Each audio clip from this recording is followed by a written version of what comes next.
Hey, man, is that Double D? Yeah, man. Well, turn it up, man. Let's just go in and, like, kill all the orcs, right? They're the bad guys, who gives a shit? We just hack and slash and we loot their dead bodies, right? Hack and slash, kill them all, you know, conquer the infidels. Boy, that campaign sounds like a barrel of fun, doesn't it? Somebody who's opening a refrigerator and leaning in, right, is the language of a woman. Somebody who's opening the refrigerator and being cut off halfway through that lean is the voice of like a mermaid or a siren. They're utter shits. They're utter shits. This is not the face of the hobby anymore. And I think there's been mistakes made in years past where people assumed that D&D players were all, you know, white dudes in a basement. Which has been a faulty assumption for a lot of years and gets more and more false every day. And so it's, in my viewpoint, honestly, guys like me can't leave soon enough. I just had to be born with empathy and a weakness for socialism and femboys. You gotta put a little hot sauce on the taco, you know what I mean? We want this dwarf to be the dwarfiest dwarf. Right. We want the elf to be the elfiest elf. And just the dashiest dash of Tabasco. Their voices need to carry across water. I'm a creative. It's a huge drain, right? Because fans can be awful. They're utter shits. When we got the descriptions, they were very adamant. They were like, try not to make it like a white blonde guy. Like, please, like, we love him, but there's like 500 million of them. You say white lives matter, they don't. White lives don't matter because white lives aren't a thing. Lube for their rectal adventures. What's this? What's this? It's the jacket. The jacket. The jacket. Lutherville, Marina Del X, Otisburg. Otisburg. Who's this monster? She's got her own place. Otisburg. It's a little bitty place. Otisburg. Okay, I just wiped it off. That's all. It's a little town. One girl said she liked big burly orcs with breeding kinks. Okay, I'll just choose the orc boyfriend for her then. We'll do it live. Okay. We'll do it live. Fuck it. Do it live. I'll write it and we'll do it live. Fucking thing sucks. Yeah. 5, 4, 3. Great, Sam. We dumping chump. It's a landslide, sir. On guard. It's time to mobilize. Let's go. A giant penis. Did you cry? That so much. I went into the house and my wife was like, "What's wrong?" And I just crawled onto her and sobbed. Oh my God.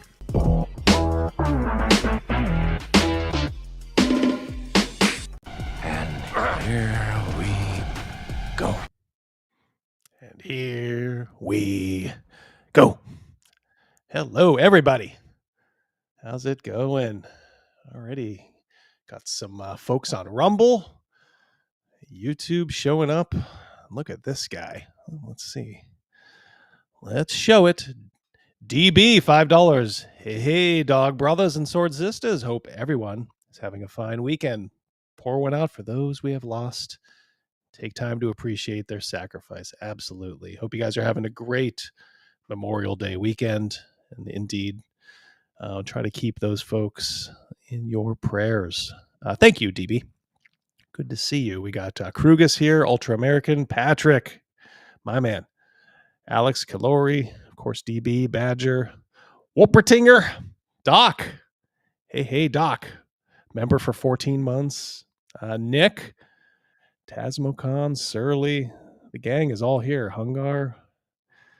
And, I see someone in chat. Let's see if I can reach into the chat.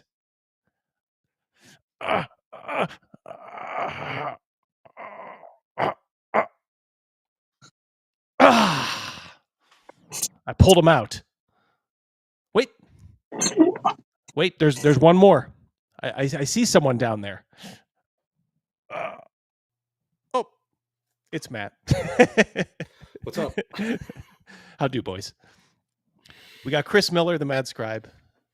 Matt, Lord Mattias. How's it going, fellas? Good. Yeah, I did it pretty good. I was going to say, don't jump in all at once. Hold on. There's some lag between. Okay.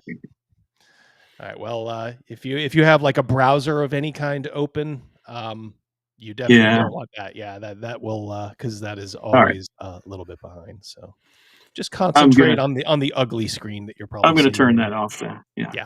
Yeah. Let's see. Yeah, we already got 38.5 on Rumble. I'm very happy the way Rumble is starting to kind of pick up.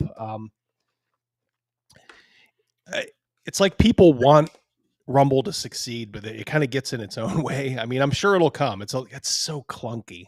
Yeah. My experience with it thus far, I don't want to say anything negative about it because I do want people to go to Rumble and and follow my channel, but it's kind of a pain. But it is way more generous than YouTube. So I'm telling you, it is. I am so pissed at YouTube, and not for the not for the regular reasons that you would find how they kind of throttle, certain folks. But the ads on YouTube are becoming unbearable. Yes. I mean, and the problem with the ads on YouTube is you need to interact with a screen to get rid of them. Otherwise, you're listening to 15 minutes of a guy talking about his PORN journey and how he stopped like doing it. I'm like, good Lord. All I want to do is, okay, if you want ads, they play for 15 seconds or 30 seconds. That's fine. Whatever. But it's like, if you just let them go, you're listening to like a 5-minute ad. And then you're like, what am I listening to here? Right. It's getting that. It's worse than that even on regular streaming services now.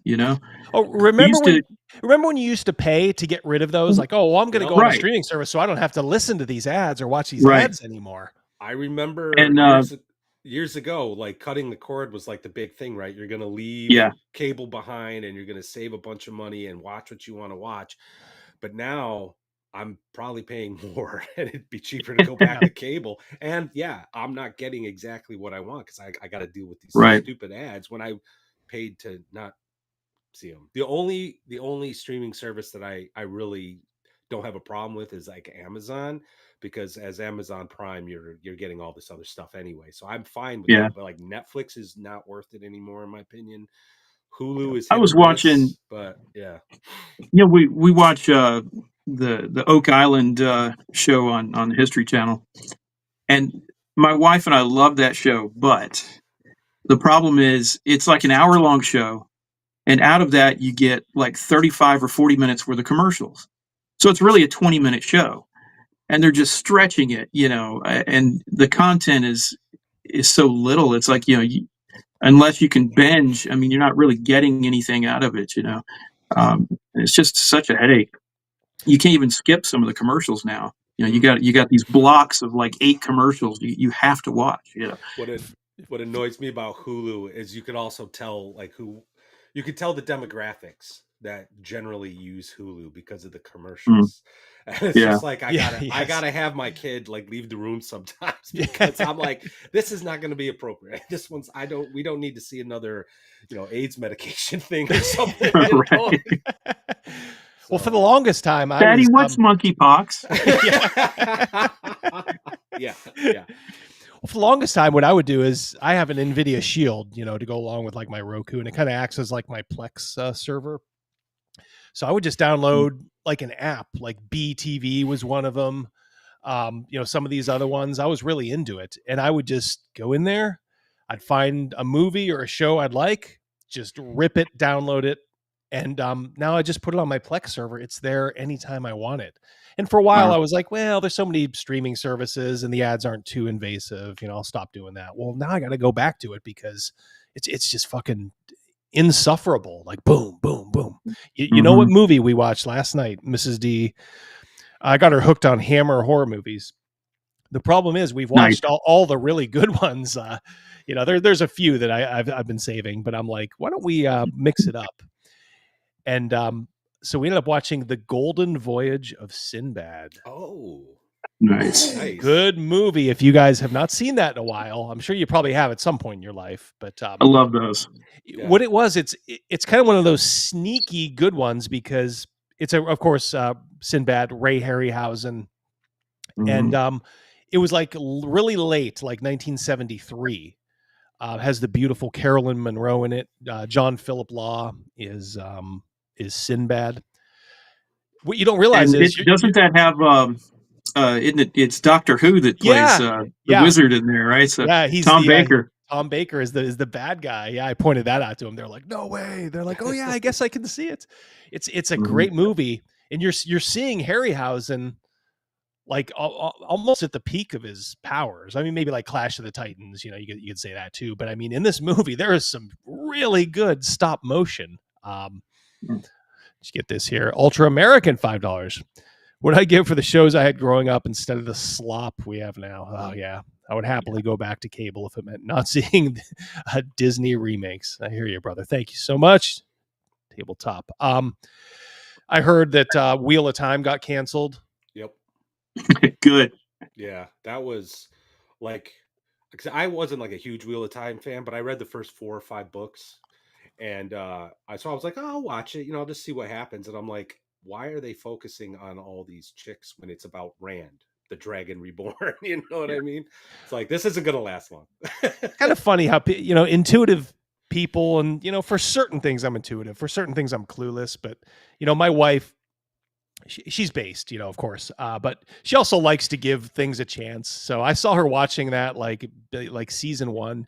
I'm like, what's this? Oh, that Wheel of Time. She's like, give it a shot. She's like, it's okay. She's trying to put the best spin on it. I watched like 2 episodes. You barely saw Ran. I read up to like book 6, I think, in that series before I threw in the towel. So I do kind of know the general gist of the story. And I'm like, it's all the fucking chicks, the most annoying parts of the book. Yeah. The whole series, it was just braid tugging, women sniffing and folding their fucking arms. I mean, it's the prototype for all the problem we have with women nowadays. Well, we didn't read the books or anything, but so I didn't know really what I'd heard about this book series, but didn't know anything about it really. So I went in with a completely open mind, and I got through the whole first season. But I just never picked it up again because it was trash. Just from a generic fantasy standpoint, I didn't like the writing or the costuming. The characters seemed really weak. It's like the plot lines didn't really seem real interesting to me. And then they focused on characters that they were really belligerent, towards the men in the show. And it was only later I found out that, okay, well, in the books, they try to make this culture out to have a matriarchal society or whatever. But even then, I've had people that read all the books and were big fans of it telling me that, they took it way overboard, and it wasn't like that in the books. Well, like from what I remember, the books, the 3 boys, I think it was, or 4, whatever, they were all like reborn heroes from the past. Like the one kid was becoming like this military genius. You really didn't see that. Yeah. But it was supposed to come out like pretty quickly. Like all of a sudden he started having these flashbacks, and I can't remember what the other one ended up being, but yeah, like you just didn't see it. Like I wanted to see the military stuff, right? Like him, like all of a sudden, oh yeah, and the other one was able to talk to animals or something. He had like wolf friends or some junk. I can't really remember. Oh yeah, that's right. But you never saw any of that. And then they did something really weird with the one kid where he was like an assassin or something, and he got flung through a portal in the show, and I'm like, what is this? Isn't no. I'm done. I think I made it through the first season, but I was like, I'm not watching this any further. Well, show me a picture of your writing staff. I'll show you if your show's nowadays. I'll show you if your show's going to be good. Right. If I see an effeminate, dorky guy, I pretty much know what I'm getting. If I see a woman, sorry, you'll have to be very much the exception to the rule. I'm just going to assume you're just going to put a bunch of, the whole alphabet agenda and all that stupid bullshit. It's like, can't we just get beyond that? I mean, $10. Thank you so much, brother. After book 3 or so of Wheel of Time, I always swore it was the last one, but it always had a great, he was good at that. Yeah, the great hook at the end that kind of kept you coming back for more. Hate to say it, but when Jordan died, my first thought was, thank God I can just stop. It's like you're in an abusive relationship. I think I made it to book 6, Doc. I remember pretty much the moment I stopped. I remember what I was eating, where I was eating it. I was on a lunch break for one of my first public accounting jobs, and I was just getting bored, more and more bored. And book 6, if I recall, was just so thick and so long. Halfway through, I'm just like, I got this much more. I just said I can't do it anymore. I quietly closed the book, finished my my pizza sub, never looked back. If you guys want a good laugh, go on Amazon and read the reviews for I think the book is it's like book 11 or something. Oh God. It was like Crossroads of the Twilight. There's so many angry fans of the series just saying nothing happens in this goddamn book. It's like thousands upon thousands of people just it's like the moment they had enough. And thank you, Doc. But yeah, by the way, no Crazy Mouse drops today. We're on EV Mux online, so you will. By the way, I think the most important question is, where do you get a good pizza sub? Well, where I am, we have a pretty. We always have had a pretty thriving Italian community up here in Erie. So there's all these like little corner like pizza places, and you can always find pretty good. That's the one good. What's the one good thing about living up here? Nice. Yeah, a lot of wings, good wing places. So yeah, we're kind of spoiled in that regard. Let's see here. I always get a kick out of seeing people south of New York and Pennsylvania do buffalo wings, because I'm just an hour away from where it all started. Oh yeah, the buffalo wing. Yeah, we just went to the Anchor Bar. We went to a Sabres game when the Pens were in town a couple months ago. So we visited the Anchor Bar. Yeah, it's my dad and uncle started a restaurant in 1975 in Erie. And they were one of the first ones to introduce chicken wings in Erie. Oh, cool. And yeah, so I think obviously you're right. This whole region is kind of ground zero for that. So I think you'll always get the best wings up here. I mean, some chains do it pretty well, like Buffalo Wild Wings. They do good wings. Yeah. Yeah. I'm not gonna lie. I was gonna say I worked there when I was a teenager, and yeah, I thought they were all right, man. Yep. Nothing beats though some dive like hole in the wall pizza shop where like the oil from the fryer hasn't been changed quite right. Gives it flavor, yes. And then you get like these super crispy wings just drenched in hot sauce and butter. Oh my God.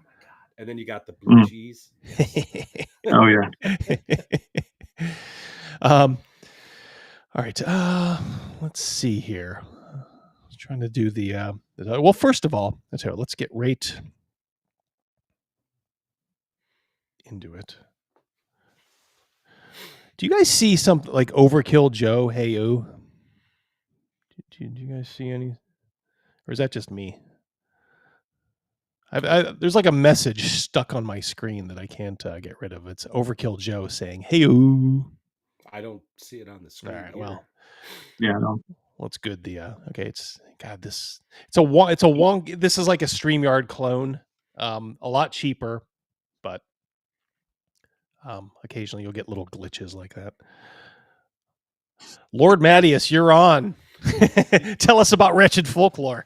Awesome. Oh, thanks so much, by the way, of helping me shill. Because my co-host Gary always yells at me because I don't do enough of it. But Wretched Folklore, originally written for the Wretched RPG, but it is an OSR adjacent thing, so you can use it with OSE, Lamentations, whatever. But basically, a year or so ago, I read Wretched Country, and I was like, oh, this is cool. But man, their bestiary is small.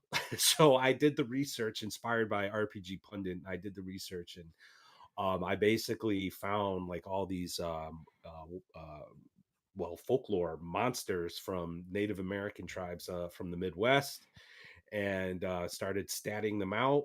And then while doing that, I stumbled upon a few other interesting tidbits about the Midwest and during the 1800s, like things like the spiritualist movement. So I decided to make a character class called the Spiritualist. It's more of kind of like a second class, but all their powers are derived directly from what they say they can do. So like the highest level ability is actual reincarnation. But the way it's statted is like if you don't have a high enough spiritualist skill, you might not quite do the reincarnation correctly. So you might actually just raise a zombie or something, you know. So it's like a sliding scale type of mechanic for all the powers. I also kind of expanded to kind of lean into like the Weird West Gonzo kind of thing. I even expanded on Kung Fu, because the Wretched, the Red Room has like a Hammer film, like that exploitation film game systems, and one of them is like has Kung Fu in it, so, or martial arts in it. So, you know, I loved Kung Fu, the television show, when I was a kid. So I'm like, you know what? Someone wants to play a dude in a saffron robe wandering the Midwest, I'm going to give him some extra rules for it. So I did a little research into that, like the basic Kung Fu forms. I'm not an expert, so I'm sure someone will be able to question me a little bit on that, but I put that in there too. And then there's also rules for Prairie Madness. This was like the most interesting thing I stumbled upon, because historians looking at that time will note that a lot of writing from people, journals or letters, are just very depressed when they're out there. I mean, they're facing a hostile wilderness, right? And everything from the animals to the natives. But there was also this issue with sound. And this one group, like, they theorized that people on the East Coast were always surrounded by sound. You had the sound of the trees, you had the sound of the cities. So you know, it's just sort of like this thing. But once you went out there, there was really nothing. Like, the animals are very few and far between, right? And they theorized that just the sound of a chicken would be magnified, because there's nothing else your mind is like teasing out, or, you know, and it would drive people crazy. And one of the things they pointed to is a lot of people would complain about the howling wind, the ever-present howling wind. Thank you, Disco. I love this guy. Yeah, DB $2. He's got first edition A+. That's thank you, DB. Yeah, thank you so much. So I leaned into it. So I made some Prairie Madness rules and like tied it into That's something yeah, I never thought of, but you know, you think about it, you're going out, you know, west, like it's almost like you're not doing it for yourself. You're like you're doing it for future generations, and that's got to be in the back of your mind. But God, it's got to be so hard. The loneliness must have just been crushing. If you was it I think Taylor Sheridan's writing is starting to get a little stale for me, but the whole Yellowstone trilogy or series, and they did the 1883 prequel. I don't know if you saw it, but that was a good show. It was very good. It's one of my favorite of everything that he's really been doing. Landman's pretty good too, but they had no idea. A lot of these settlers had no idea what to expect. There's one real heartbreaking moment in like episode 3 or 4 where it starts off and you just see a little girl, Dutch girl, go into the bushes to, you know, go to the bathroom, and then you hear a rattlesnake, and then she goes, "Mommy, mommy," and then the next scene is a grave, you know. So heartbreaking. Yeah, they had no idea. So anyway, Wretched Folklore is my attempt to bring a little bit of that to your Wretched country games. If you have Victor Gorchev's what's it called? I cannot remember. He's got a cowboy game that's off. Oh, yes. Yeah, I always get his like modern stuff. But yeah. It's an offshoot of his modern necessities thing. But anyway, yeah, it would work for that. And like I said, if you're just looking for some weird monsters. Oh, and another thing I noticed, which was really interesting, is there was a lot of overlap. So because, you know, tribes would, fight each other and absorb each other. So like they would, the monsters were kind of the same, just had different names from one tribe to the next. And some of the stuff that these monsters did had like these common themes, like cannibalism and cold, and it really lets you know what they were worried about. That the winters were harsh and food was hard to find. So yes, that's how like the built Wendigo, in. yeah, the Wendigo is is because of cannibalism. You become the Wendigo. So I incorporated a bunch of that stuff too. Like the Skinwalker has some curses, things like that. And there's also expanded shamanism rules because the Red Room's magic system is all ritual based. So it's not like you're going to walk in and cast fireball. No, you have to prep and do this whole thing. So I included things like the ghost dance. So you can like charge up your warriors, your band, or whatever your hero, the characters. There's a couple other things in there. So yeah, cool. I think Check I it out. incorporated a little bit of steampunk as well. So yeah, that sounds really cool, man. Yeah.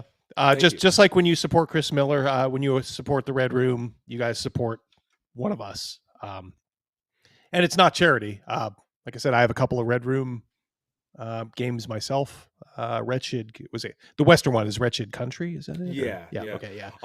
The physical copy right there can be found at Lulu because the Red Room's not on drive-thru. So that means I'm not on drive-thru. Yeah. So. Yeah. It's weird because I like Lulu. I mean, I like Lulu even better than. I mean, I know drive-thru just has the infrastructure built now, but man, I really like Lulu. I don't know. I think they do a nice job. The problem is they're not for games, right? And so it's really hard to find them. Yeah. So I've made it a point to start using my creator spotlight URL so people can just go and all my stuff that's on Lulu is right down there at the bottom of the page. So they don't have to like search for it, Yep. So yeah, Lulu was the first company I approached years ago. It's like 15 years ago about trying to produce one of my games. And, at the time they didn't have really like print on demand wasn't a thing, so they quoted me a lot of prices, and it was going to take like $20,000 or $30,000 to produce a book, and so I ended up not using them and going through drive-thru, and that's worked out great so far. But I would also like to maybe put some products on their webpage as well. Mm-hmm. I think they use a different format though. They don't have the same templates and everything that drive-thru and Ingram and those other companies use. So it's a little bit of a hindrance. Just to clarify, now Chris is not doing Wretched. He does his own thing, which we will look at in just a few moments. This is just Matt and Miguel and Sylvia, along with a lot. The Red Room has a lot of contributors too. Yeah. OGM, I know, does stuff. They'll let. It's basically like an open imprint. I mean, if you have a good idea and it kind of fits their sort of their vibe, they'll work with you, I think. They've been I mean, we're not close friends or anything like that, but they've been really super supportive. Miguel in particular, for a while, even when I wasn't working on something for them, I would just say, hey, do you mind helping me out on layout? And he would just do it. Whatever I was working on. He's a good guy. They are great people. It's a damn shame. Well, it's like, I wish it's like, I don't wish, but it's like, it's not even a shame, but them being in Portugal is, if they were over here, I think it would help. Yeah. If they were, like I said, if they had kind of a bigger YouTube presence or something like that, it's hard because they're really cool and they're funny as hell. Yeah. But I think sometimes the language kind of gets in the way a little bit sometimes. I mean, I know they speak English, but sometimes it's hard for folks to hear. Look who's here. It's Double G, Greg Gillespie. How you doing, Greg? I'll be seeing Greg at Central New York Con coming up mid-June. So, God, like 3 weeks away. I'm going to try to make it to that. My son has a piano recital on the Saturday, so I might drive down because he's interested. So I want to take him so he can play a game at a con. So I might come down Sunday morning. I think Tenkar is running something that might be a little bit more age appropriate. So hopefully we'll get there. It all depends. He started doing baseball, and games just happen randomly. So who knows? But I'm That's okay. To get there. That's okay. Yeah, nothing wrong with that. I love hearing baseball too. That warms my heart. So many parents just like, I'll just stick them in soccer, and I don't have to do very much. But yeah, baseball takes a little effort. So I played all the way up till I was like 17. So I'm running a game at Central New York Con. I'll be playing in Greg's game. My game, I think there's still 2 spots out there. unfortunately, I did come to the conclusion I cannot make VentureCon work this year. And trust me, I tried. I tried. It's just for a variety of reasons. Actually, it's not going to work this year. So I'm hoping me and Lisa are hoping to do it next year.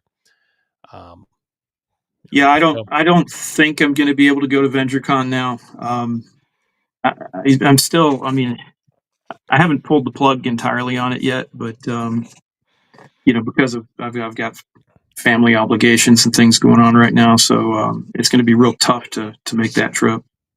Yep. VentureCon's my annual, I guess, splurge, pilgrimage. Yeah.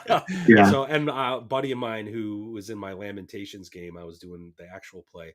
He's like, you know what? I think I want to go, and I'll drive. And I'm like, sweet. I don't think plane is great. So, my real splurge is actually North Texas Con. I'll be doing that. We're doing that next year. Like I said, we are going to be doing that next year. My wife's going to be retired in just a couple of weeks here. And then I have plenty of vacation time. So, and I think Crazy Mouse wants to go too, which is kind of crazy, but because he's normally a pretty casual gamer, but he's like, what's this North Texas? This sounds fun. And I'm like, yeah, I mean, he's like, not this year, but maybe next year. I'm like, all right, let's do it. Let's do it. Yeah. Mercurius. Yeah. One membership. Thank you so much, Mercurius. Yeah. Yeah. It's VentureCon's probably the most fun I've had at a convention in several years. I mean, certainly post-COVID or anything like that, Well, I just haven't been able to get out to a big convention, and it was really nice to go to a dedicated gaming convention and not have to deal with the other bullshit, and just sit and have fun with friends. Well, it was funny because on Wednesday's stream, we kind of highlighted how all the retards on RPGNet were giving Sandy Peterson hell for daring to step down and slum it at a convention like VentureCon. And these people are just so insufferable. It's like, oh, well, if it has less than 100 people, can you even really call it a convention? And I'm like, you are such a fucking tourist. You don't realize, like, that's the best gaming you'll ever get. Yeah, right. Like my they all started that my way. wife still talks about the games she was playing at VentureCon, and it's like, yeah, you get just the hardcores, not the fucking tourists. Like we're there to game and have a couple of beers afterward, have some fun, and that's it. Yep. Yeah, it's that's why I actually regret not. I like I said, I probably like 90% chance I won't go this year. But it bummed me out. But yeah, there's just like I said, no way. But I did tell Venger, I'm like, look, I'm, don't think we've given up. I'm like, next year, we will make the pilgrimage. So let's see here. Yeah, so I'll be running actually Greg's Dragon Slayer, an old school Dragon Slayer game at Central New York.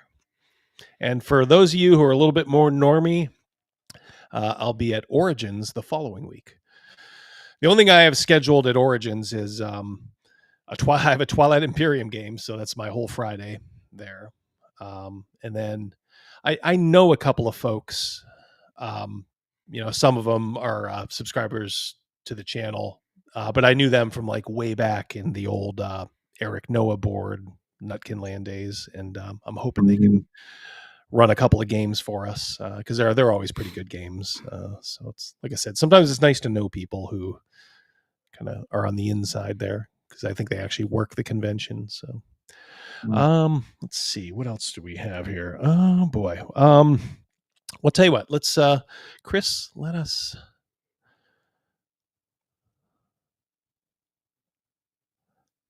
Okay, one sec.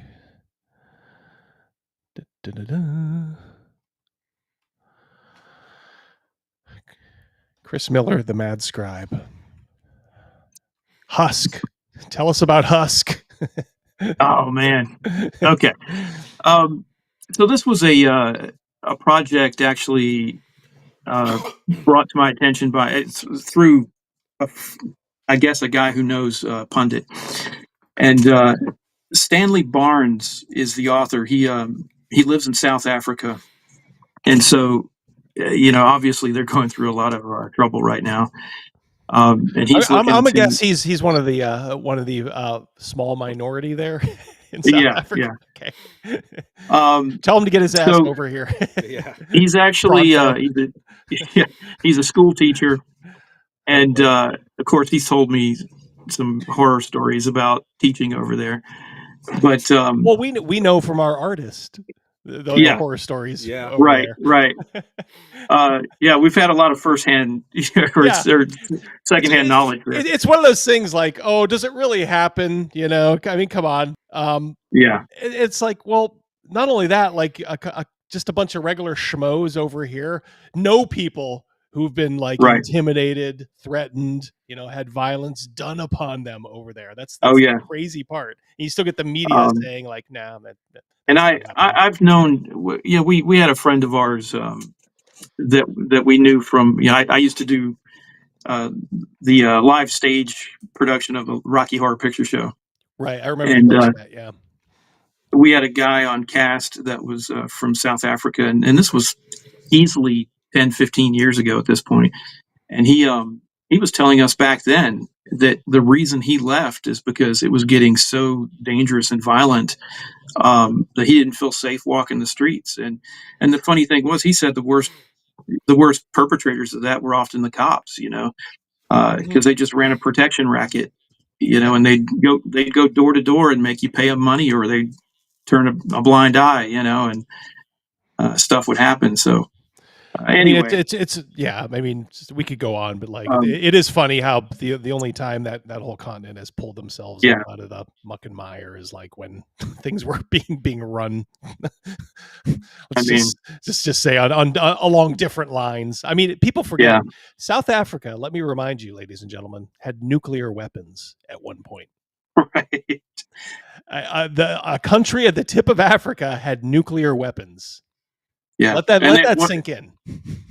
And they went from like the wealthiest country in the world to one of the poorest now. So it's you can see it's clearly what happens when you allow certain people in office like that. But but I digress. The point was that the author is from South Africa.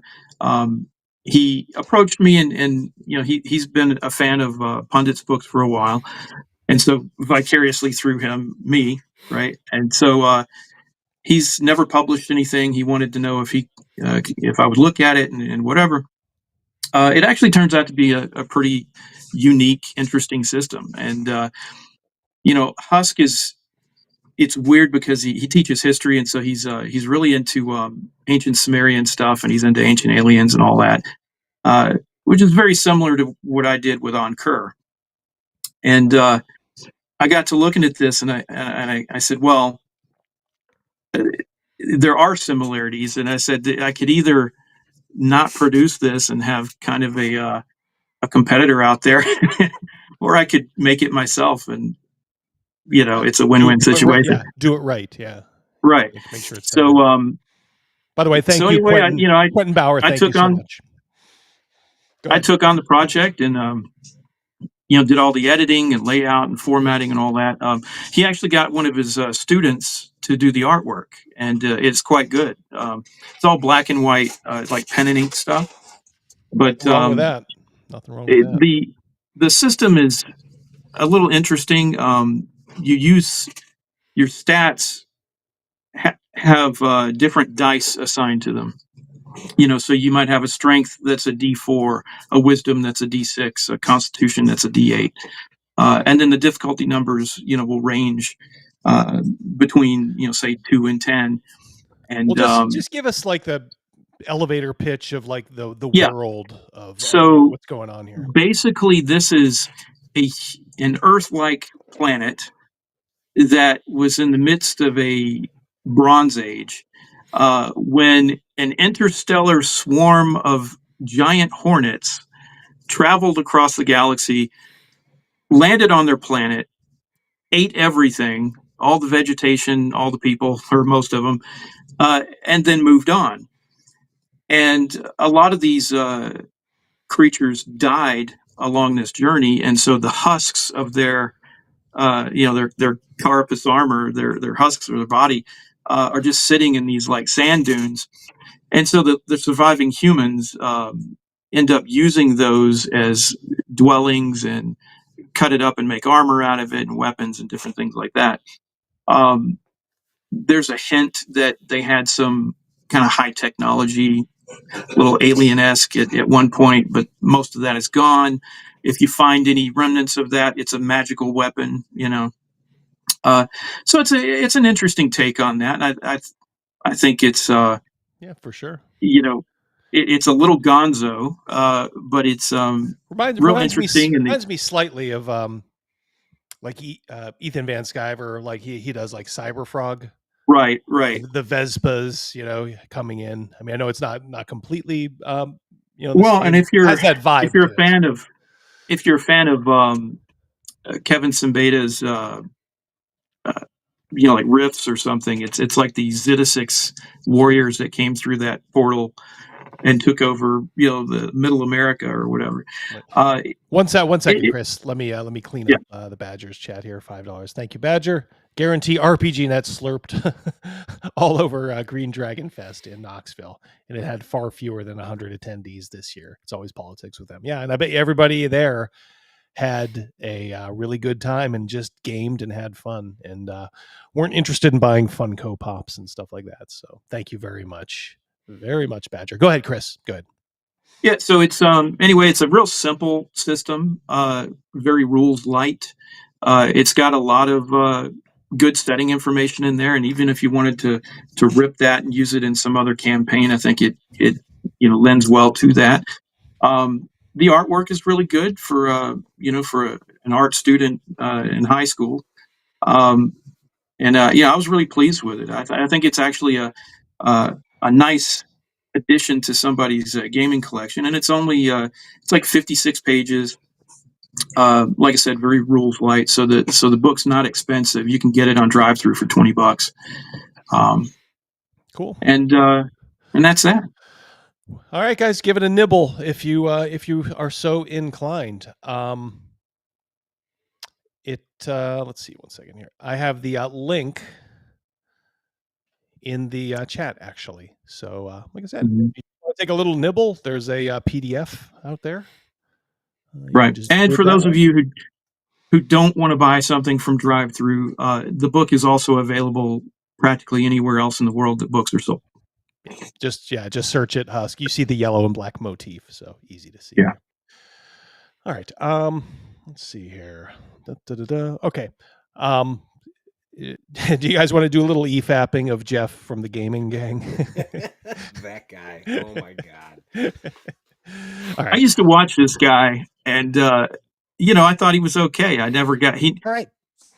He never let those opinions really come out until recently, I guess. I don't know. Maybe I just didn't see the right videos. I have it's a shame. I have a theory on that. I did kind of look whenever I see these kind of guys. I always look at their metrics to see where they're at, as far as their channel. It's not so much like, I'm going to lord it over him. My channel's better, but it kind of gives you a hint of their mindset. Like Scott Garibay just pumps out videos like nonstop. They're getting 10 views. It doesn't matter. Boom, boom, boom. But that's just him. So it's almost kind of charming when he does it.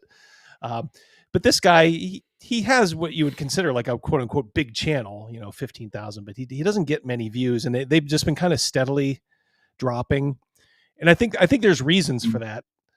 I think the era of advice and even reviews of games is over. Period. Yeah. Well, End of statement. No, I kind of agree with you. You might be right. Yeah, not that my channel's like awesome or anything like that, but like I started it to be like, hey, I'm going to support indie creators and I'm going to do deep dives and stuff. But the market and the industry really is moving into like live streams and like short form content. Yeah. Little clips from the stream, that sort of thing. I just don't. Yeah. Well, here's the thing. As far as advice goes, there is some truth to this. Matt Colville started giving, famous advice 8-9 years ago, whatever it was. Everybody liked it. Whether the, us or the chat likes it or not. And I think, honestly, I do think there was some pretty decent advice he gave there. But between that and then all the flood of like other people that came after, people don't need any more advice. I know there's still more people like joining the hobby, even though it's slowed down, but all they have to do is just look back at those videos, and they probably heard somebody say, hey, did you see Matt Colville's advice videos? Yeah, go watch those if you want to learn how to run a game. Plus, and this is kind of a societal thing. You're just dealing with a society right now that has no time to listen to experts, because everybody knows everything about everything. Again, period. We have never, in my opinion, we've never had a more narcissistic society, where, you could look at somebody who's run and done like successful things and just be like, yeah, whatever. I'm just going to do it my way and see what happens. Well, right. Yeah. So it's like I said, we're in this weird world where just advice and even reviews are starting to just kind of fall away. Not needed. Go ahead. Oh, I didn't really have any. Yeah, you kind of nailed it on the head. It's just I've noticed that myself. I do watch a lot of YouTube, and those kind of videos. I guess once you touch on so many subjects, I mean, like, what more do you do? You just rehash the same things. It's always the same argument. Yeah. And it seems like even on Twitter, every 6 months, the same argument will come around again and again and again. Yeah. And, I think, like you said, if there are any new players who have any problems or issues like that, they've got a plethora of old videos they can look up that already discuss it. They beat it like a dead horse. So there is a new frontier that I don't see people embracing nearly as much, and that's AI, the effect and use of AI. It is, I'm telling you, you're gonna start to see an uptick probably in the quality of everything as AI starts to be used more and more. As you know, the Red Room and myself both have been kind of proponents of using AI. And, Miguel actually is the one who got me into it, because, he started producing stuff with AI images. And I was kind of against it at first, because I was an art student at one point long ago. And so I kind of felt a certain kind of way about it. And but I'll tell you, trying to produce books as an indie game designer, and you're looking at somebody like Larry Elmore or Den Bouvet. I had both of them had agreed to do work on Kerr.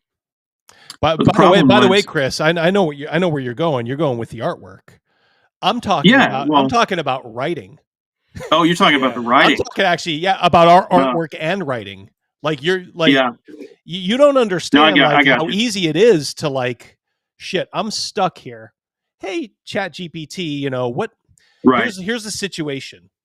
Give me five alternates, on how I could, flesh this out more.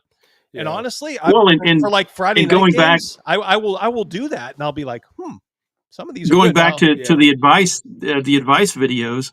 You could just ask Chat GPT, give me some advice on this issue, and it'll give you everything you want. Now a lot of it's garbage, but there is a couple of pearls in there. Go ahead, Matt. Yeah, I'm with the Red Room and Chris here. I think it's here. Fighting it is resistance is futile, and I think people who don't embrace it are going to fall by the wayside. And it's not going away. The anti-AI sentiment. I wrote my last article for Mad Scribe magazine, kind of went into this. Like artists, I mean, this is going to get me in trouble, and I think this is one of the reasons why people don't want to talk about AI, because emotions are so high. But I think artists need to take a step back and realize why people are buying these books. It's not because of them. Their job is to market, draw something cool to get someone's attention, and then you're forgotten. Right? I'll disagree slightly with that, in that You take a book like Greg's. I can only guess what Greg spent for the artwork in Dragon's Lair, and it honestly is one of the attractions to the book. But I will say this: good human art will always beat everything all the time, and it Sure. as it should. And I agree with that, but here's the problem. I look at it kind of like a bell curve, right? A Mhm. vast majority of the artists who are anti-AI are in the middle. They're the Yes. they're the middle of the road artists that Yes. their work is fine. It's not bad. It's fine.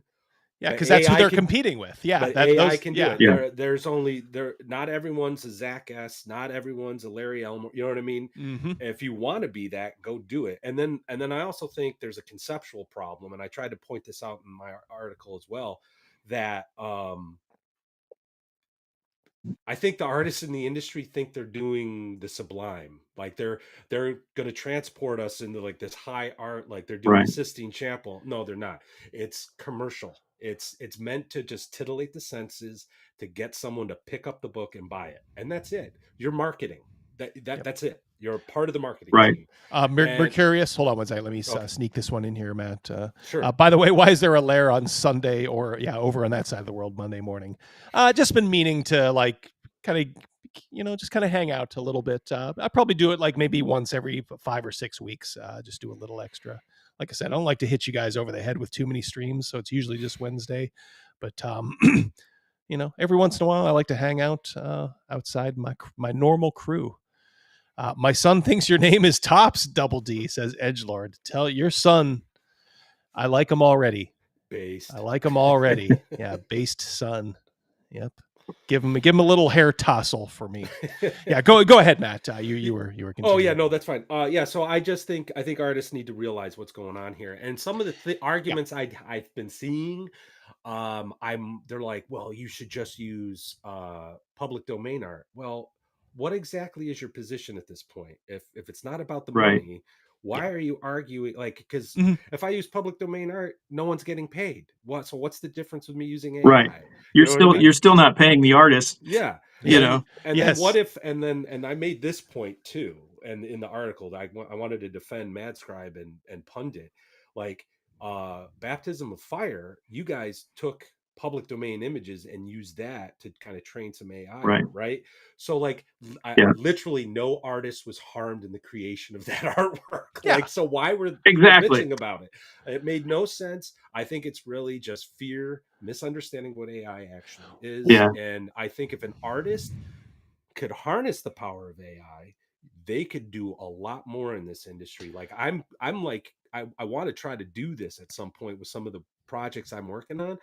Hire one person to be like the art director, and they use AI, whatever they want to do, to create consistent images and whatnot. I'll give them a percentage of Right. the sales as opposed to per image, kind of, because that drives up costs. Well, one thing I've noticed is like AI, you can train it to do pretty fair to good, like full color images. I think it struggles with like the classic, like what we would call like the OSR, original D&D, like line art, like you'd have seen in the books back in the day. Yeah. I mean, So- you have to, the more you work with it, the easier it gets, but it's, when I create something, it may take 100 different prompts to get it to turn out right. So, it's by no means, and then usually what I'll have to do is take that image, put it in Photoshop, and do my own alterations and adjustments to make sure they don't, they got all their fingers and stuff. I do that too. Yep. But, so I never use anything straight from Midjourney or whatever. Yeah. But it's a long process. And, look, even for the stock art, you're paying a monthly fee for those services, right? To have the right to download something from their pages. And a lot of times you do have to pay in addition to that, because they'll only give you 5 downloads a month or something. So if you want more than that, you have to pay a couple of bucks for each picture.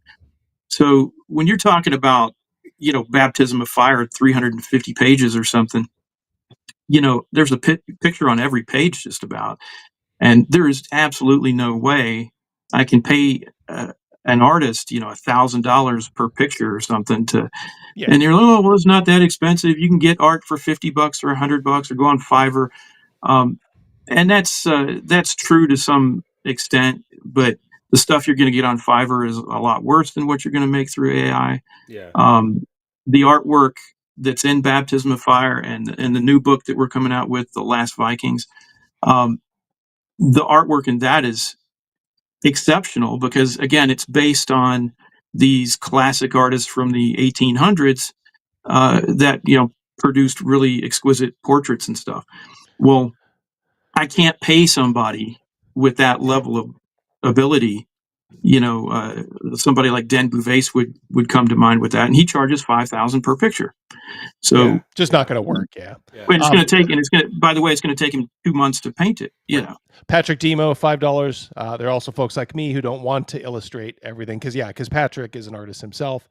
I can't wear all the pointy hats. Well done there, my friend.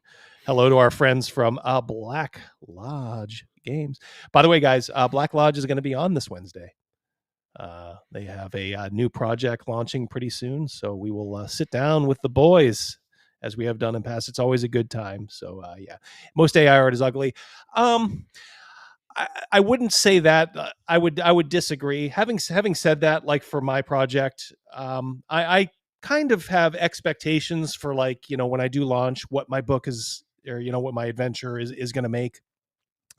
So I am able to pay artists, and I think good artists, to do some good old school, just black and white line art. And I'm good with that. I will not cast aspersions on anybody who's doing AI. My view is just let people know, hey, this is AI art in here. If you like it, like it. Fair. If not, and I'm I'm good. And I may look at it and go yeah, I got no problem with this. I will, as long as I can do it, I'll support good art. And let me just emphasize that. I will emphasize good art because I think that was a salient point, Matt. It's kind of the mid and mediocre artists who are most threatened by it. The good artists are well, right. you can do that crap if you want. It's not going to be as good as my shit.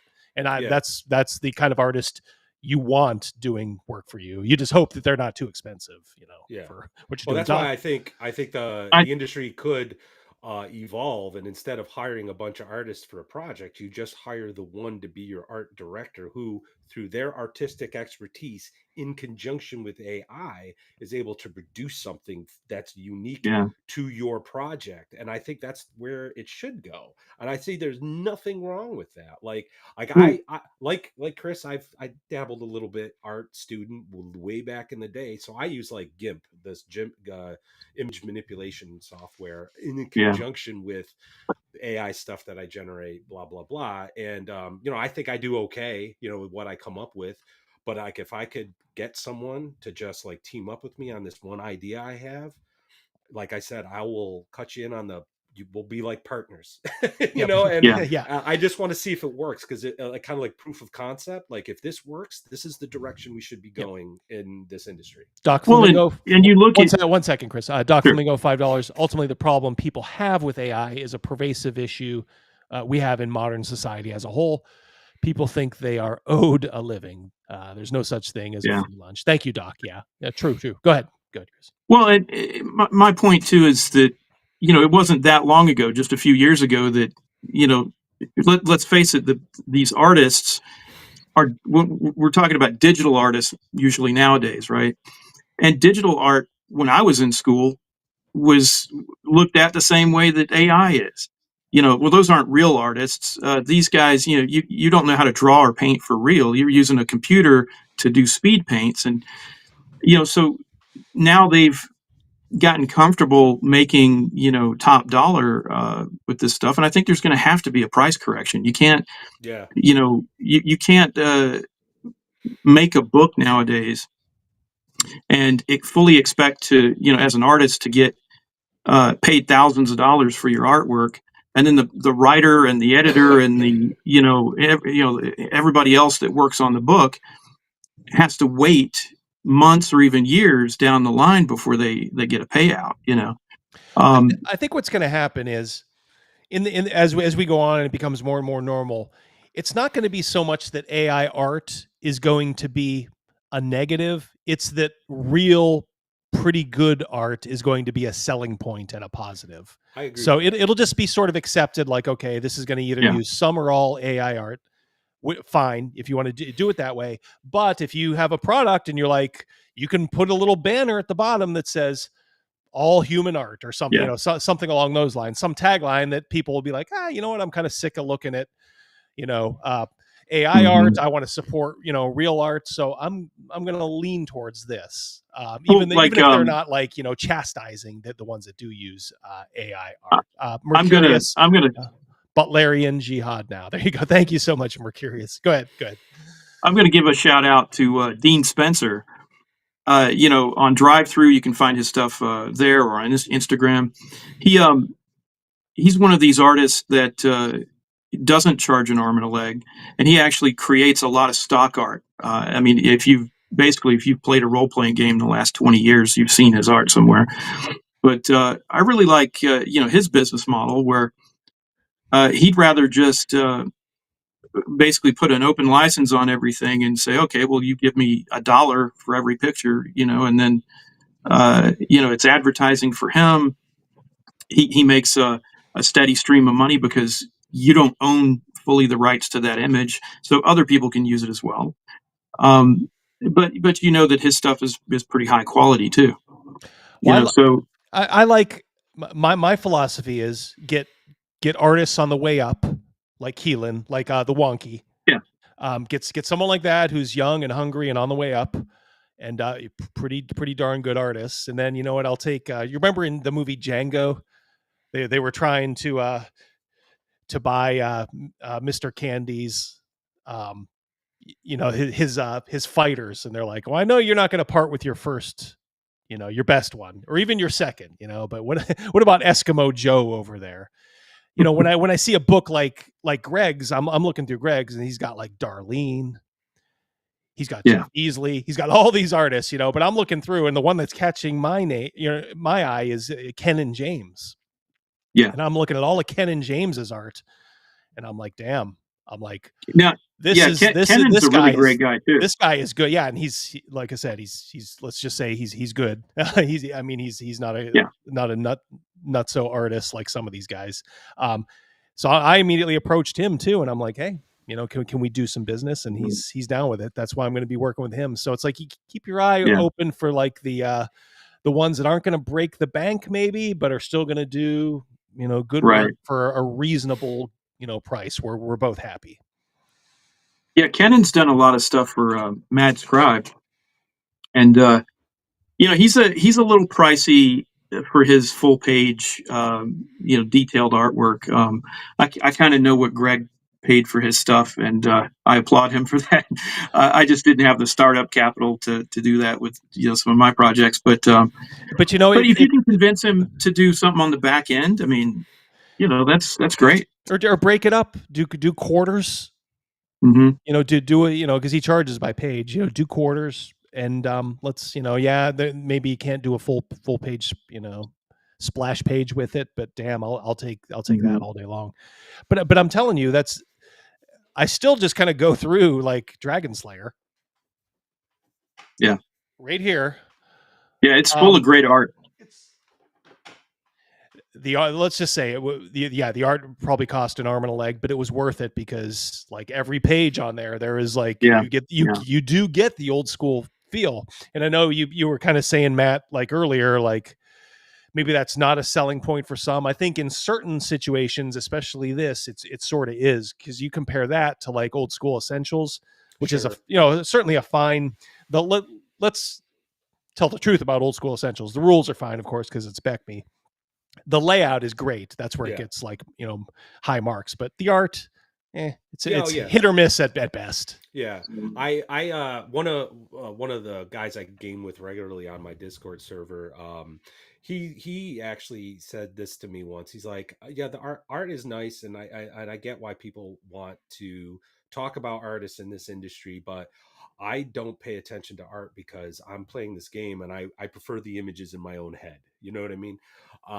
And I think that might be true for a lot of people. And that's why I took a look at and really thought about it. And I've been meditating on this a long time. I didn't wasn't sure if I should even write that article I put in Mad Scribe, but at the end of the day, I really think like what's coming out of the industry is really just commercial art. It's like the Right.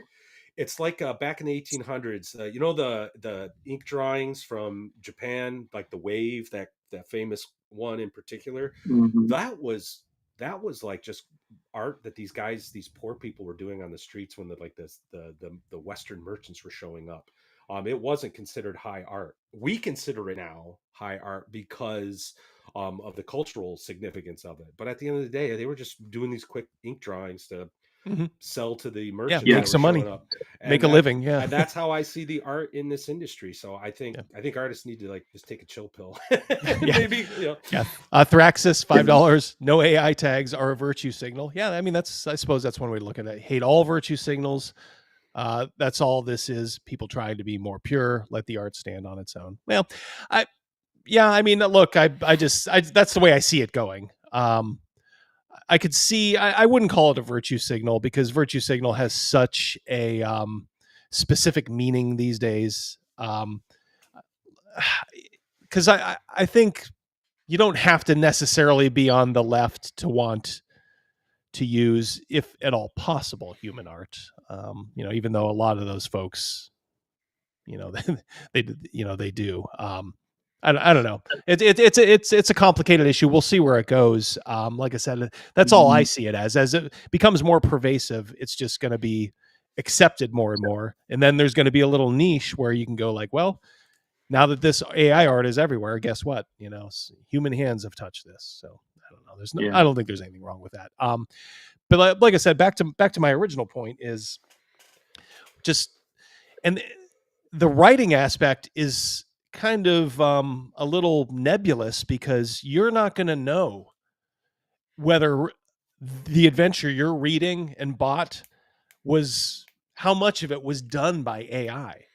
Yeah. Well, and look, WotC has admitted that that's exactly the business model they want to go forward with. They all but said, you know, we're going to use AI going forward to take this 50 years worth of, you know, material to draw from and build their own adventures that are going to look and sound just like classic adventures, you know. And let me ask you though. Okay, you got somebody like Mackenzie de Armas and that fucking Iranian retard, Justice Armand, you know, whatever. Okay, you got these guys left to their own devices. They're going to shit the bed.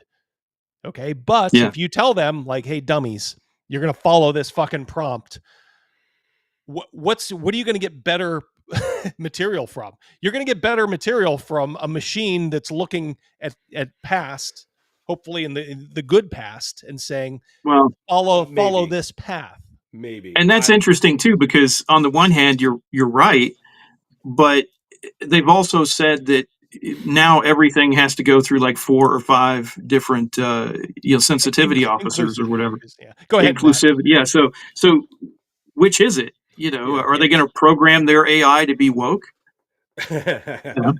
Woke GPT. Yeah. I'm skeptical. Okay, I'm skeptical of the like. I'll quote the basic expert here. He likes to call the AI guys AI bros or whatever. I'm skeptical of their position as well because they seem to think, and one of my close friends is one of these guys. AI is just going to replace humanity in completely, and it'll be we'll have a utopia or something. I disagree with that. I think there are limits to what AI can do, and that's why a human's got to work with it. And this goes back. This goes also to the art argument again. That bell curve.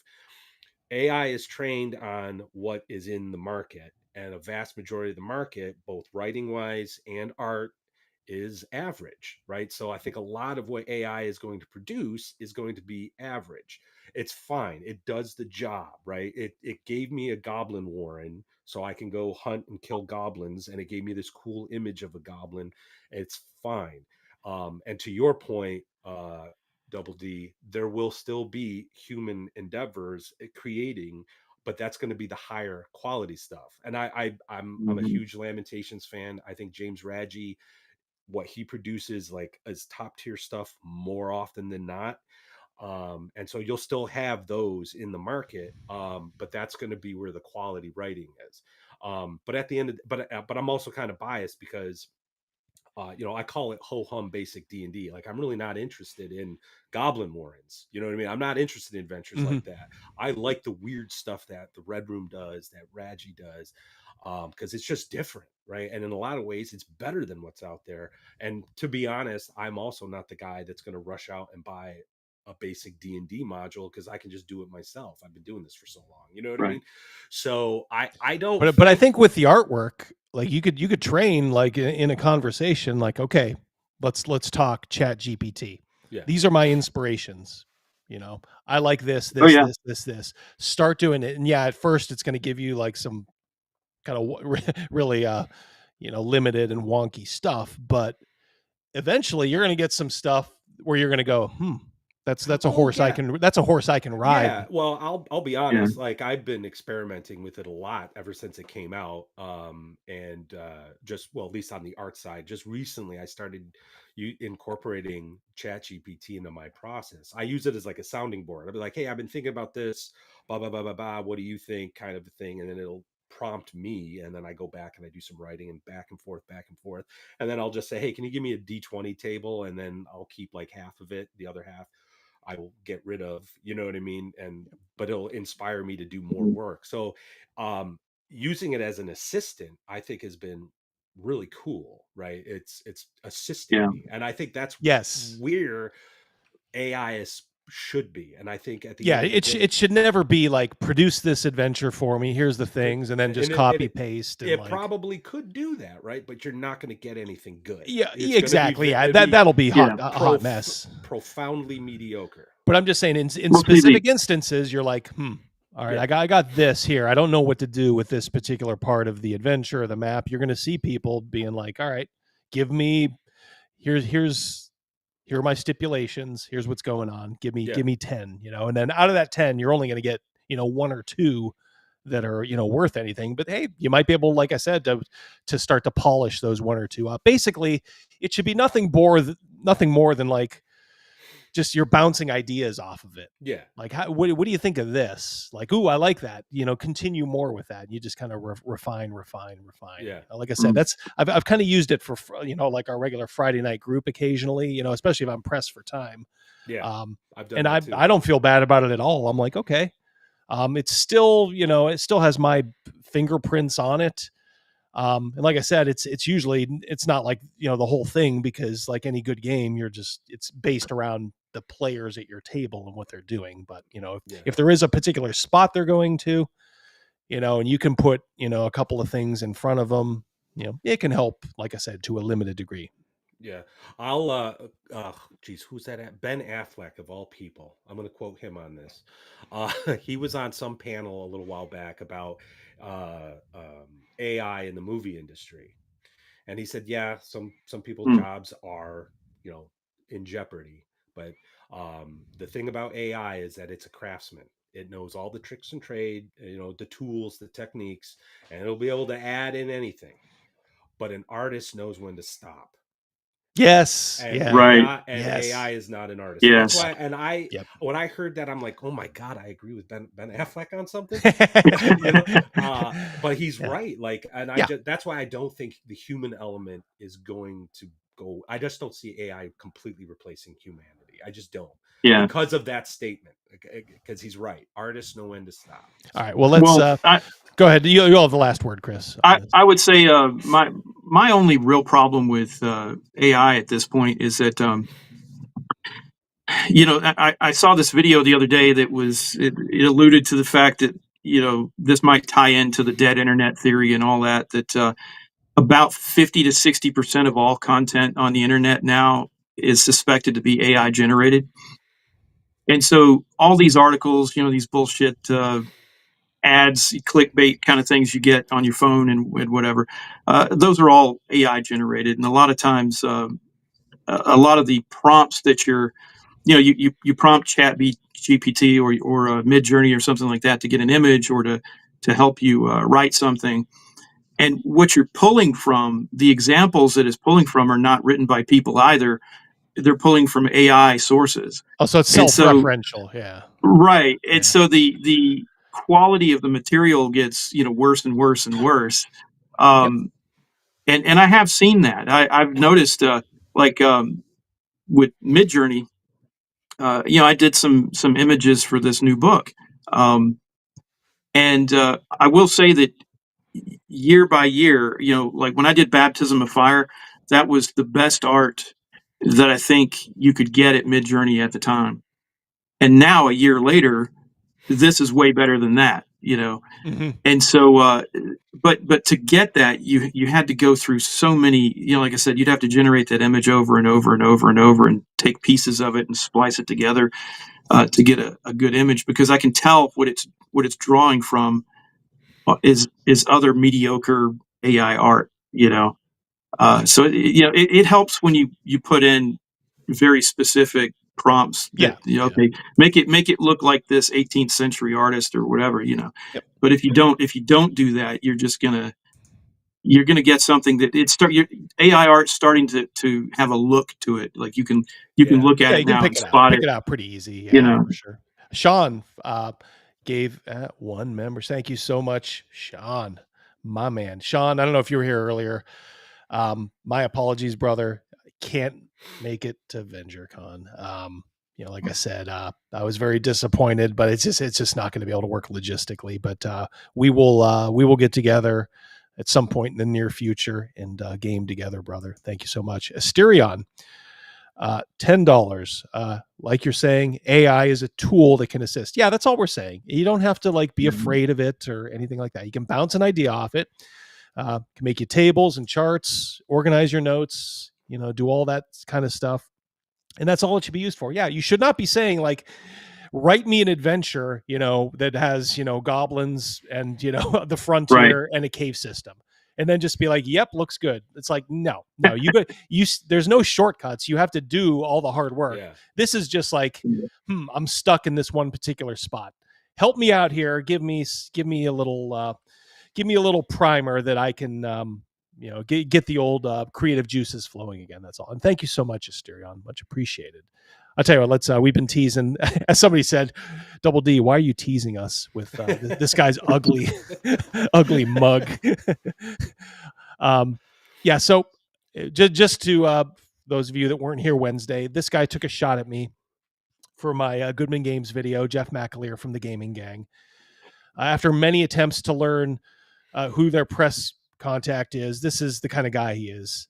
I will no longer be providing coverage of Mongoose. I guess they can't be bothered to answer an outlet who's provided news of their company for well over a decade.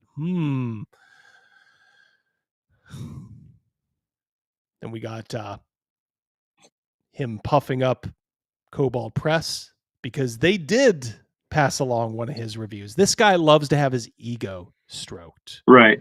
Yeah, and here he is talking about, gee, why my channel's dying, and I don't know why. Well, why is it dying? It's because...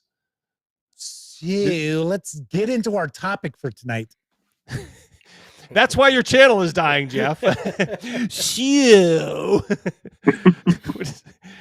the really big show. What are you, Ed Sullivan here? Because tonight's topic is... By the way, this is a different stream. He's still got the Yvonne Lendl 1988 Wimbledon shirt. Why so much tabletop gaming journalism out there needs an enema. And when I say it needs an enema, it's because it stinks and it's full of shit. He's probably very proud of that, Joe. Yeah, I was going to say, he probably... They're shits! It's pretty bad when you got to say, hey, why don't you go to Scott Garibay for your comedy? Yeah, and you are 100% right, Matt. He's probably like, oh, I'll hit him with this. I'm going to hit him with this. They're going to be rolling over in their chairs laughing. Let me just make sure I'm clear about that. He is so proud of himself for that. I also want to point out there is probably going to be some adult language. So if you are driving in the car with your kids, kind of warning you, it's not going to be crazy. I'm not going to be like Andrew Dice Clay or something like that, but there might be. Guy's so edgy, he has to warn you ahead of time that he might drop an F-bomb, you know. Yeah. He's pulling out those real timely Andrew Dice Clay references. Probably the last time this guy was in an argument. Number 2 that gets dropped. I don't know. You know, we'll see how this goes. He mugs for the camera pretty good. I got to give him that. So originally we were going to have a topic tonight where we would talk about, do gamers feel that they're being squeezed out of the hobby, mainly because of the pricing increases. And then last night I was putting some finishing touches on our news for today. And that's when I went to get the information about the Shadow Dark Kickstarter for the Northern Reaches. Or no, I'm sorry, the Western Reaches. By the way, thanks to Crafty Matt, he pushed this one my way. He's like, did you know he was upset with Kelsey Dion too? I'm like, oh boy, all right. So anyway, so I'm taking a peek, and I figured, oh, you know, I'm going to scroll down and see if Kelsey Dion had used my review video. There's a pattern here. God forbid he do a review and nobody watch it, right? Yeah. Yeah. He is. I don't know what to think about these kinds of people, because it's kind of so, like when I've done a handful of reviews on my channel, and it's generally just stuff either I just kind of want to review. I think it would just be good content, or at least it's content, or I think it's something my audience might like. The thing is, when you do things that way, you generally tend to get rewarded, because I did a video review of War Stories, probably, 6 months ago, at least, maybe 9 months ago. And, it's like every review video, it didn't do that well, but I wanted to do it because it's kind of different content for the channel. And I thought it was worthy of reviewing. It wasn't the greatest game, but I liked it, and I liked where it was going. And lo and behold, 7 months later, Firelock Games says, "Hey, we really liked your review. It was didn't pull any punches. It was honest. You seemed to like the game. Would you be willing to work with us, and just kind of help promote the Kickstarter?" And I'm like, "Yeah, I'll be happy to." So you do sort of get rewarded after the fact, and you don't have to be a complete shill or somebody who gets butthurt like this guy does. You can already tell where he's going. Kelsey didn't use my review, as if everybody in the industry is on beta, waiting with bated breath for the next Gaming Gang review to drop. Asterion, $5. Not going to lie, it took me a second to remember who Andrew Dice Clay was. Yeah, he's a good few years before my time. Yeah. If you're not like born in 1970 or between 1970 and 1980, you're not going to know. So go ahead. Sorry, I thought somebody was. I was just doing that. I was doing the hey, Andrew Dice Clay, Hickory Dickory Dock, Little Boy Blue. He needed the money. See, I remember all the classics. Yeah. Oh, geez. All right. Last I took a peek, it's probably about 5,000 views on that. So I mean, not terrible, but Tessie Trekkie says, "Jeff, embrace your inner Australian. Use the appropriate language." Yes. Dan Webb says they remember as a kid they used to think they'd blow up if they swallowed Pop Rocks and drank a Coke. There was an urban legend that some kid had died doing that, and I think that was not just Dan Webb's area where he grew up. I think it was everybody. Anyway, Dan Webb says, "Oh God, Northern Reaches, there goes another $200." So anyway, so I thought, I'll go take a look. So I'm taking a peek and I see pull quotes. And first pull quote is channel by now. What's that?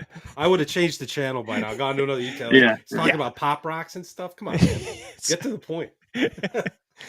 He wonders why his channel, like he draws flies these days. I know he's supposed to be some kind of centrist, which I think is horseshit because everything I've heard him everything I've heard him say recently is about as left wing as you could imagine. Yeah. But what gets me is he seems like the stereotypical leftist who can't meme, essentially, right? You know, it takes him forever to get to the point, and it's like, you know, he's written a paragraph already that he's trying to read through. Yeah, Ryan Nicolai, and you believe them, Jeff? Yes, exactly. Thank you, Ryan. I think what happened was I had heard he had gotten, like the mob kind of came after him for something minor. I don't know what it was, but he obviously approached it not like a man. He said, "Well, I'm gonna make sure that never happens again. I'm just gonna cozy up to him like the sniveling little rat that I am." Yeah, you can't do that, man. No, they will. I keep trying to tell him. I think I have emphasized this over and over again. They hate your guts just by who you are. You're a middle-aged white guy. Okay, there is no in their mind. You may be a useful idiot to them, but there's no coming back from that. They loathe you, even while they pat you on the back and say, "Well done," nicely done. They hate your guts. So why do you want that?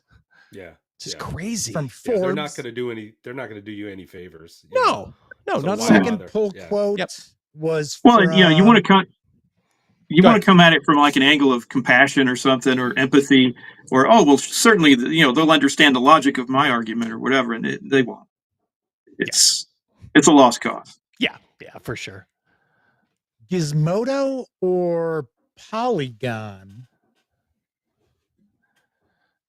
Third pull quote was another from Forbes, and then the Gizmodo, and then there was Professor DM Dave. There was a video from I want to say it was Ben. God, what now? Why can't I remember his last name? The midget questing beast. And Ben Milton. Isn't that it? Isn't it Milton? Reading Aids with us in chat. Good to see you. Welcome back. God, Pat Badger for $5. Everything he does, it just makes me want to just reach through and just shake him a little bit. Come on, wake up. Centrist post-election. Oh, he went over to Pedo Sky, huh? And then did he really start paperwork for Irish citizenship? Jeez. Oh boy. Yikes. My sympathies to everybody over there. Maybe he can live with Rosie O'Donnell. Of course, no mention from me, which I'm like, oh, yeah. So there he goes. Of course, if you got Forbes, Professor DM, blah, blah, blah, blah, blah, blah, and then no mention of me. And look at how hurt he looks. What kind of an ego would you need? Like, why would you think that you're going to be a pull quote on anything? Yeah, right. The arrogance of this guy. It's outrageous. Really? Come on. Come on. You didn't want to use my quote. Why? Come on, man. God. Come on, man. Forbes, Professor so that kind of irritates. Who she has a friendly relationship with, and then Milton, who's been around forever. I don't know. Yeah. It is lunacy. Yeah, that he thinks he's on the same level. I know. Yeah, she knows all those guys personally. Yeah, especially Professor DM. She those guys hang out. Forbes, whatever. She was probably just using the Forbes name. I think he's about to tell us why Forbes isn't Forbes anymore. Which everybody knows, but yeah. But him just thinking that he belongs right there, amongst his equals as he sees it. Crazy. Funny enough, Chaosium Inc. will actually put pull quotes from my reviews on their products. Ooh, there's a flex. There's a flex. On their books. And then you've got other publishers who They already regret it, Jeff. They already regret it. What was the point of sending me a review copy? So he thinks the only way he should be sent a review copy is if you are going to use it to promote their stuff. And you wonder why you get 300 views a video now these days, Jeff. I wonder if he'd feel the same way if the pull quotes were something that he didn't like that he said. You know? Yeah. You know, we catch him saying something, this guy's an asshole, or No, you use it to promote. Yeah, this guy hated our product. What better endorsement could you need? Anyway, but like I said, that just kind of irritated me, but I'm kind of used to that. Here's the martyr. Here's the martyr. Oh, I'm used to it. I'm not appreciated in my time. The more you learn about this deep one, the more you dislike him. He's such a slimy, entitled whiner. Steven from Roll for Combat points out, yes, it is Ben Milton. Gleeman RX said the same thing. Steven said they posted my videos in their Kickstarter. Yeah, because isn't that the point of sending somebody a review copy? But that wasn't. I mean, they're using it to just get the fucking word out. Yeah. Okay. The more it's like the shotgun approach. We're going to give copies to all these YouTubers, and then they're just hoping people search for that term and like, oh, here's a review, and they're just kind of honestly, let's be fair. They're just crossing their fingers and thinking, well, because we sent them a free copy, they're not going to totally eviscerate us if they don't like it. Yeah. Probably they're just going to find some good things to say. So you can understand why companies do it, right? I like Tarmhell's comment. Can he review the deck of triggers? yes. By the way, somebody did email me, guys. It is in the printing. We're just starting the printing process. So Tarmhell is our artist, and damn, did he knock it out of the park? I think we can all say. Yeah, he is such a good artist. Love to see you here, buddy, too, Tarmhell. Like I said, get your butt across the pond and over here. Yeah. The thing that really irritated me. What really irritated me was pull quotes from fucking Forbes. Ooh, he's angry. Oh. He's angry. Fucking Gizmodo. Fucking Polygon. So, well, it's like, why do you hate them, Jeff? To explain why you hate them. Because they're all sort of like lefty. Gizmodo's completely lefty. Forbes is completely lefty now, right? Yeah, I think so. One thing that was kind of a problem with me is that every pull quote was from somebody outside of Ben Milton who has their nose stuffed so far up Wizards of the Coast's ass that they all have an affiliation with Dungeons and Dragons. Because as Steven from Roll for Combat will attest. Good to see you, buddy. If you do videos about D&D, if you do articles about D&D, people will look at it. You will get eyes on them. Writing about other games, not so much. You could write about Call of Cthulhu all day long and you will get maybe 1/20th of the eyeballs on that. So the thing that irritates me is that we have so much tabletop gaming journalism out there, which is what's known as pay to play. It's ironic because that's kind of what he wants. I mean, he wants right. Yeah. There's a duality here with I don't disagree necessarily with some of the stuff he's saying, but it's his shit takes at the end of it all that that get me every time, and I'm waiting to see what he's going to come up with here. But oh yeah, so trust me, he'll step in it. Yeah, even when he has a fair point, he'll either be inconsistent, or he'll contradict himself like he is here. This seems a little like he's a little hyperbole. I mean, it's not pay to play if you're just a popular game is going to get more eyes. I mean, that's just truism, right? It's not like it's just. I mean, I know what he's referring to, like Ben Milton. You know, I mean, Ben will charge you like $400 or something to review a game. And there's several other people out there that are big YouTube guys that'll do the same thing. But it used to be a fairly standard thing, and I think we've all called it out enough now to where it's a lot of those guys do free reviews now. But I've come around on the midget Ben. I more power to him. You know what? It's like he's a business guy. I always view this as kind of like wrestling. You know, I always remember Bobby the Brain Heenan talking about if you're doing this for anything but money, you're a fool. You know, and it's like, well, there's some truth to that. It's like, why I do this, I don't expect to make a mint on the YouTube channel, but if I was making what this guy is, which is nothing, I know what he makes on his, with his views, he's making almost no money. He doesn't get any super chats. It doesn't look like.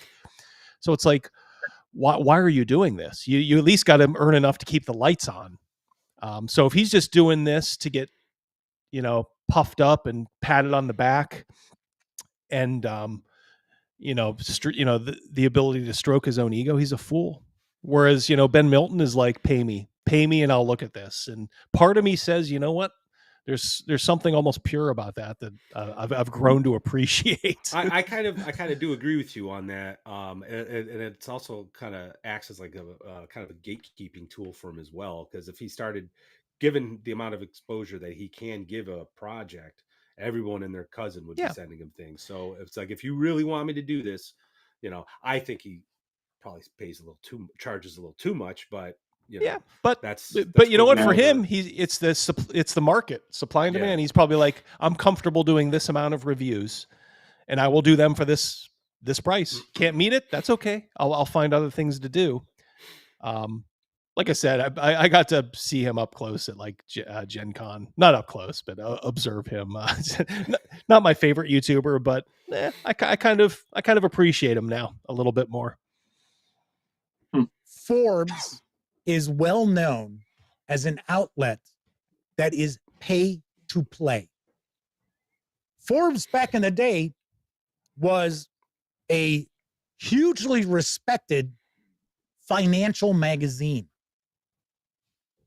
That's why I'll see stuff where it's like, oh, blah, blah, blah, Dungeons and Dragons clickbait article How you doing, from brother? Forbes in my news feed. I'm like,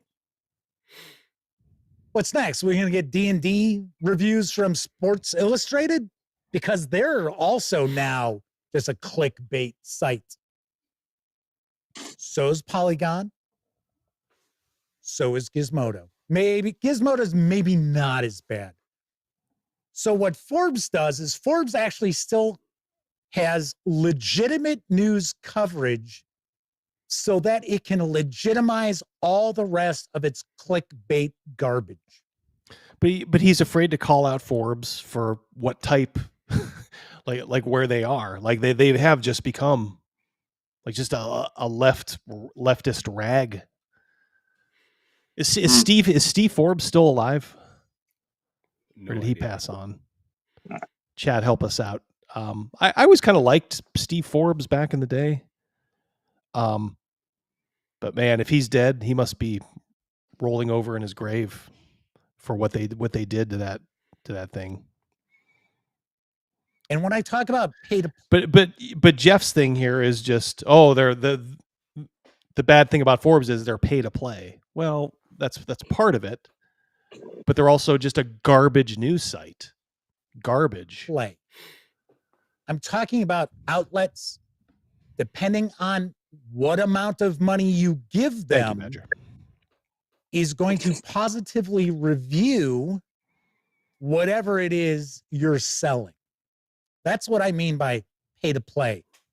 We have got way too fucking much pay to play in our hobby. And who does it hurt? You. Because it gets to the point where if everyone's full of shit, then you can't trust anybody's reviews. So my response to this would be, why would we trust yours, Jeff? Because you've proven time and time and time again that you love getting your ego stroked. You're essentially saying you want your pull quotes on final products. So why wouldn't we just assume when you give a positive review to something, you're just doing it so they can do just that? I mean, it's kind of pathetic that that's all you want. Yeah. Like I said, at least Ben's getting paid. Yeah. This guy's just getting his ego stroked. Yeah, I don't think this guy or anyone from the gaming game is like actually published anything, right? So this is his contribution to the hobby, right? Like he is a YouTuber. Yeah. So I'm not saying I agree with it, but I think I understand where he might be coming from, because we love this hobby. We want to contribute to this hobby. That's why I try to write, I'm sure that's why Chris does it, right? We love this. But he can't do that. So this is all the thing he is, can do, and he's not getting the. You're if you're a creator, you're doing that. Like you guys, you're creators. I am sort of a creator. Like I said, I had a couple things in the past. I've got a couple of Mad Scribe things under my belt. Like I said, I will be launching a Kickstarter a little bit later this year. But as YouTubers, like he called me out for not helping the community grow. What am I doing to serve the community? And it's like, I'm serving the community by entertaining people, by making fun of people like you, like him. Yeah. It's like we're entertaining. Your streams and your chat, are the community. That's, But yeah, exactly. Exactly. Yeah. So it's like, we're already on that, Jeff. But it's like, what do I have to, wear a, 30-year-old, tennis shirt and just give a bunch of boring reviews? Well, here we go. Do the old Ben Milton over the shoulder, book shot as you just kind of flip through things. I mean, it works for him, but it's not going to work for most channels. It's just, a lot of people just think it's boring. They would rather see someone either entertain them, or if they're going to do a review, do it kind of in their own style.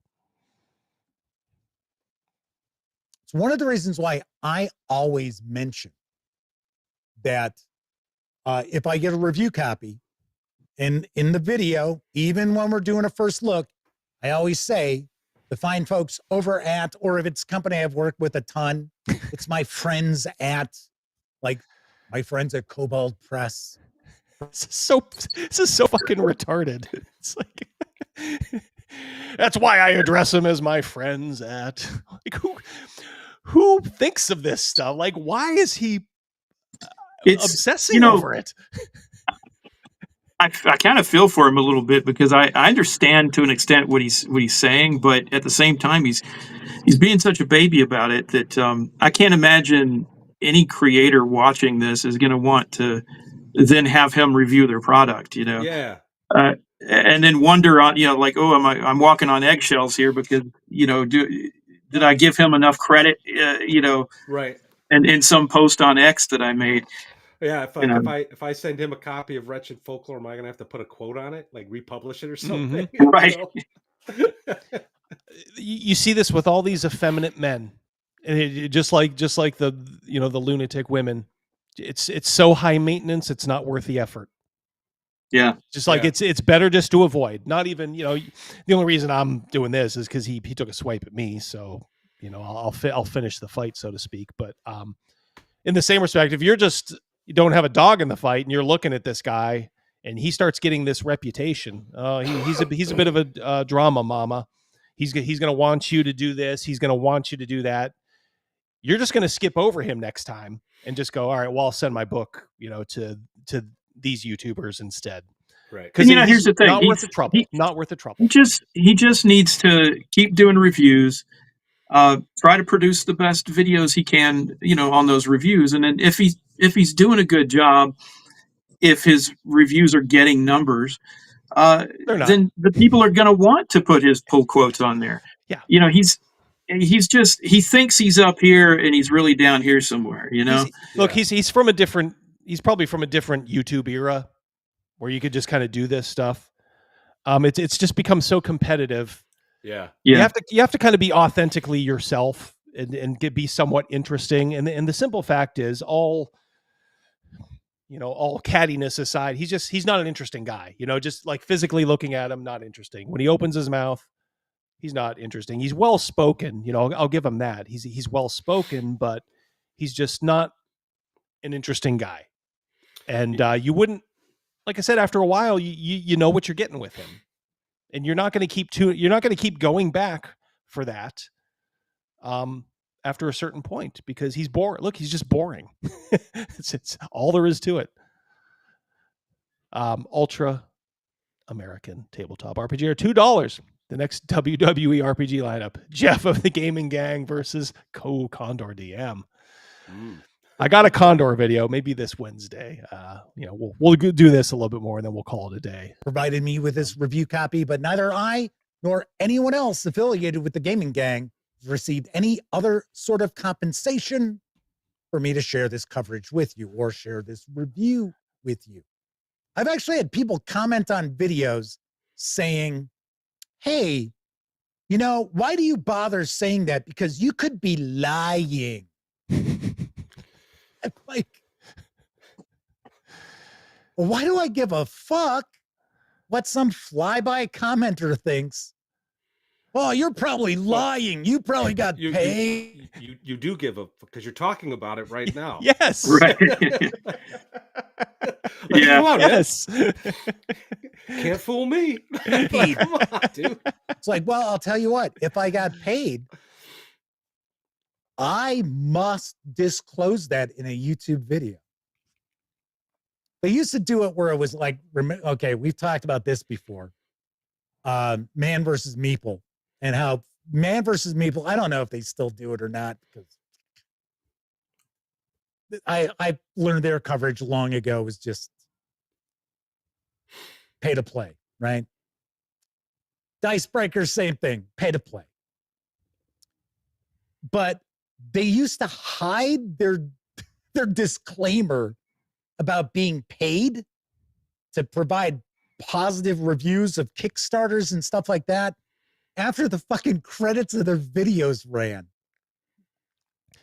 I mean, I see your point there. Yeah, I mean, you should be a little bit more upfront about it, but I don't know. It's just all this stuff just seems to bother him so much, and it would pop so much.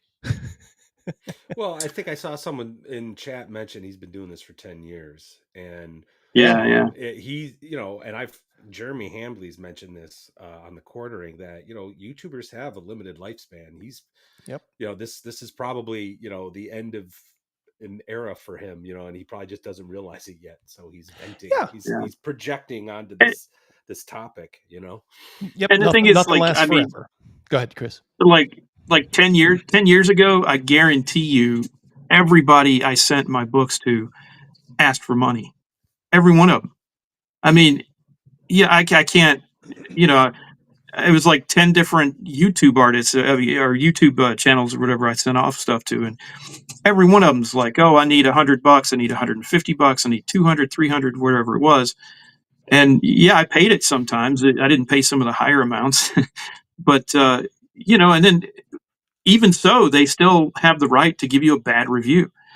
And so, I'm sitting there biting my nails because I just paid $200 for somebody to give me a shit review, Yeah. But that's how it's been for a long time. I don't agree with it. I mean, I think he's got a point that, I wish it wasn't that way. I'd almost like to see the economy of like just regular books. Like, does this happen like with just like regular outside of gaming, just like... Yeah, well, I don't know. I mean, the New York Times bestseller list, I know you can buy your way onto it. I've heard back in the early 2000s, it was like $2,500 to get on the list. And the more you paid, the more higher up you got. But I don't know if that was entirely legal or if that was some kind of a scandal, if Or they still do it or very ethical. Yeah, I don't know if they still do it or we're talking not. about the New York Times here, so yeah, we all know the answer to that. But I know for a fact I was told that was a possibility. I could have that done, and I was like, well, I'm not going to pay for that. But yeah. So anyway, and YouTube got wise to that. So now, if you've received if you've been paid product promotion, you have to indicate that in your show information when you're posting your video. And then you will have a little card pop up saying that, yeah, this has paid promotion. And it doesn't pop up after your credits have rolled. What? That laugh. He is so self-satisfied sometimes, with his jokes and his thoughts. I love how he takes the victory lap with the cup of coffee or whatever he's drinking. He's just like, I'm just gonna let that one stew for a little bit. Yeah, he's like, I'm very, very cocksure. Yeah. Yeah. Balonus Cave asks, am I willing to accept compensation? Yes. All right, so everything he's talking about, pay to play, blah, blah, blah. Will you take money? Short answer, yes. Yeah. That's what I mean. You'll think he's making a good point, and then he'll just immediately shoot himself right in the foot. I have, and I do.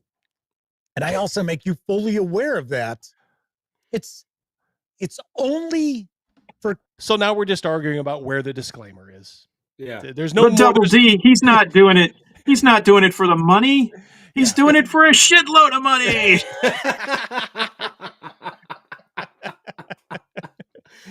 Nice pull. Nice Kickstarters.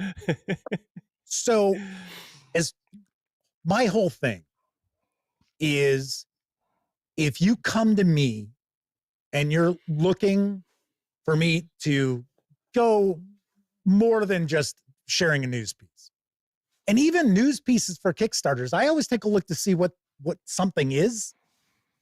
And if it's not jumping out at me hey, yeah, that's pretty cool. Oh yeah, I could see the audience liking that. Or even if I'm if I think, well, just because it's not up my alley doesn't necessarily mean it's not up someone else's alley. Then I will share a news piece. If it's something I'm like, oh no, I don't, nor will I accept any sort of compensation to share a video about it, because it's not something that I'm enthusiastic about. So all this backtracking. Yeah. But you can't get past the point that you're no better than all these people. You're no better than a Ben Milton. Ben Milton is just a smarter businessman than you, Jeff. Right. Yeah. Now it just sounds like he's angry that he's not as good as Ben Milton. Yeah. Oh no. Yeah. That's exactly what it is, Chris. 100%. You're dealing with somebody who's just kind of looking in the mirror and being like, this whole YouTube thing ain't working out lately. Why? It can't be my fault. It can't be anything. I don't need to change. It's got to be other people. Classic narcissism. As far as Kickstarters go, my firm belief is, if you are asking me to help you make tens of thousands of dollars, then I should get some sort of compensation for it. He wants to wet his beak on the Kickstarters. Double D doing it for the super chat. Don't you know it, brother? That's capitalism. Like I said, I don't need to get rich, but I gotta have some motive to come in here. And I get people who write me back when they're like, hey, Jeff, I want to send you a copy of XYZ. We're going to do a Kickstarter on it, and I'd love you to do a preview video and blah, blah, blah. And then I tell them, go to the website, take a look at the advertise with us link, and there's the pricing. So if you want to do advertising, whatever, Steve, do you have that Matt Colville clip where he's talking about money? Yeah. Then you got to pay. The comment will attest, right? And I mean, honestly, I think the rates are fair. So I just, to the ultimate point as to why no one's watching his stuff anymore. He started off on this like moral high ground, right? Pay to play is so bad, and now he's like selling. Like this is Yeah. He's completely. Now he's like go here, go here, and here's my menu of prices for. Yes, it's like well, we can work if it's a Kickstarter. I got to wet my beak, maybe 1% of the poll. It's like what? This guy's insufferable. Yeah. It's like he is so clueless though. Like you'll show him this stuff and he'll just be like, you're a hate monger. He blocked me on Twitter or X. He doesn't want to hear it, which is fine. So we will graduate him to the status of lolcow. Congratulations, Jeff. You've now joined Condor, and I don't even want to call Scott, Garibay our lolcow. Because we have too much. Too much respect for him, behind the scenes. So we love watching his stuff. But yeah, he is a lolcow just like Condor. So I will get people who will email me back and they'll be like, seriously, you want me to pay? It's like you're reaching out to me for a Kickstarter that you've got a $60,000 goal of. It's almost like it's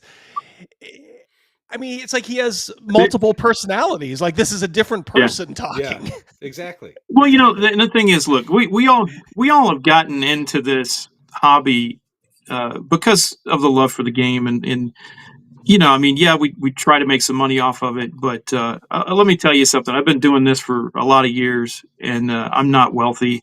I can barely pay my bills with these games. If I was smart, I would just become, I'd get a 9-to-5 job somewhere and work my ass off doing that.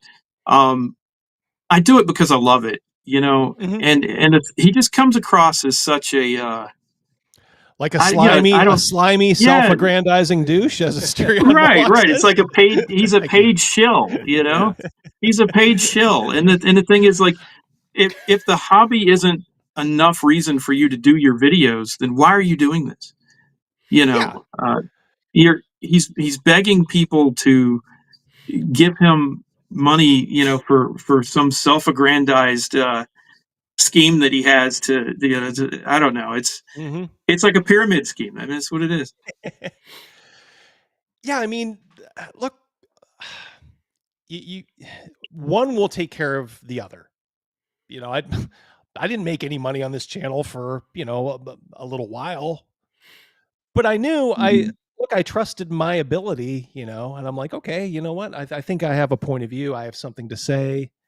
Getting my friends involved was a huge, that was probably one of the smarter things I did, for Wednesdays. It's like, I'll do, you know what? We're just going to have a good time. And if people like it, they like it. And, for a while, we're just going to do it for free. And because we like hanging out, we started to get to know the chat, and we love the chat.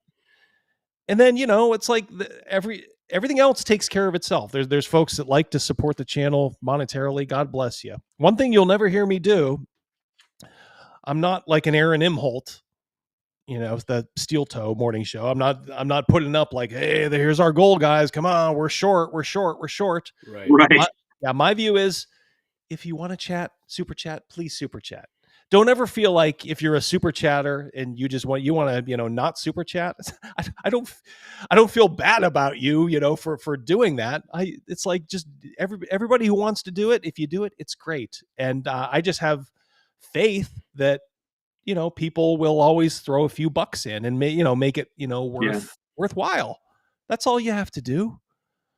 Well, I love the chat in your streams, and it's become, a conservative, kind of group that I can identify with and hang out with sometimes away from the streams, and you guys are my friends. I mean, so anything I can do. We've hung out at VentureCon, right?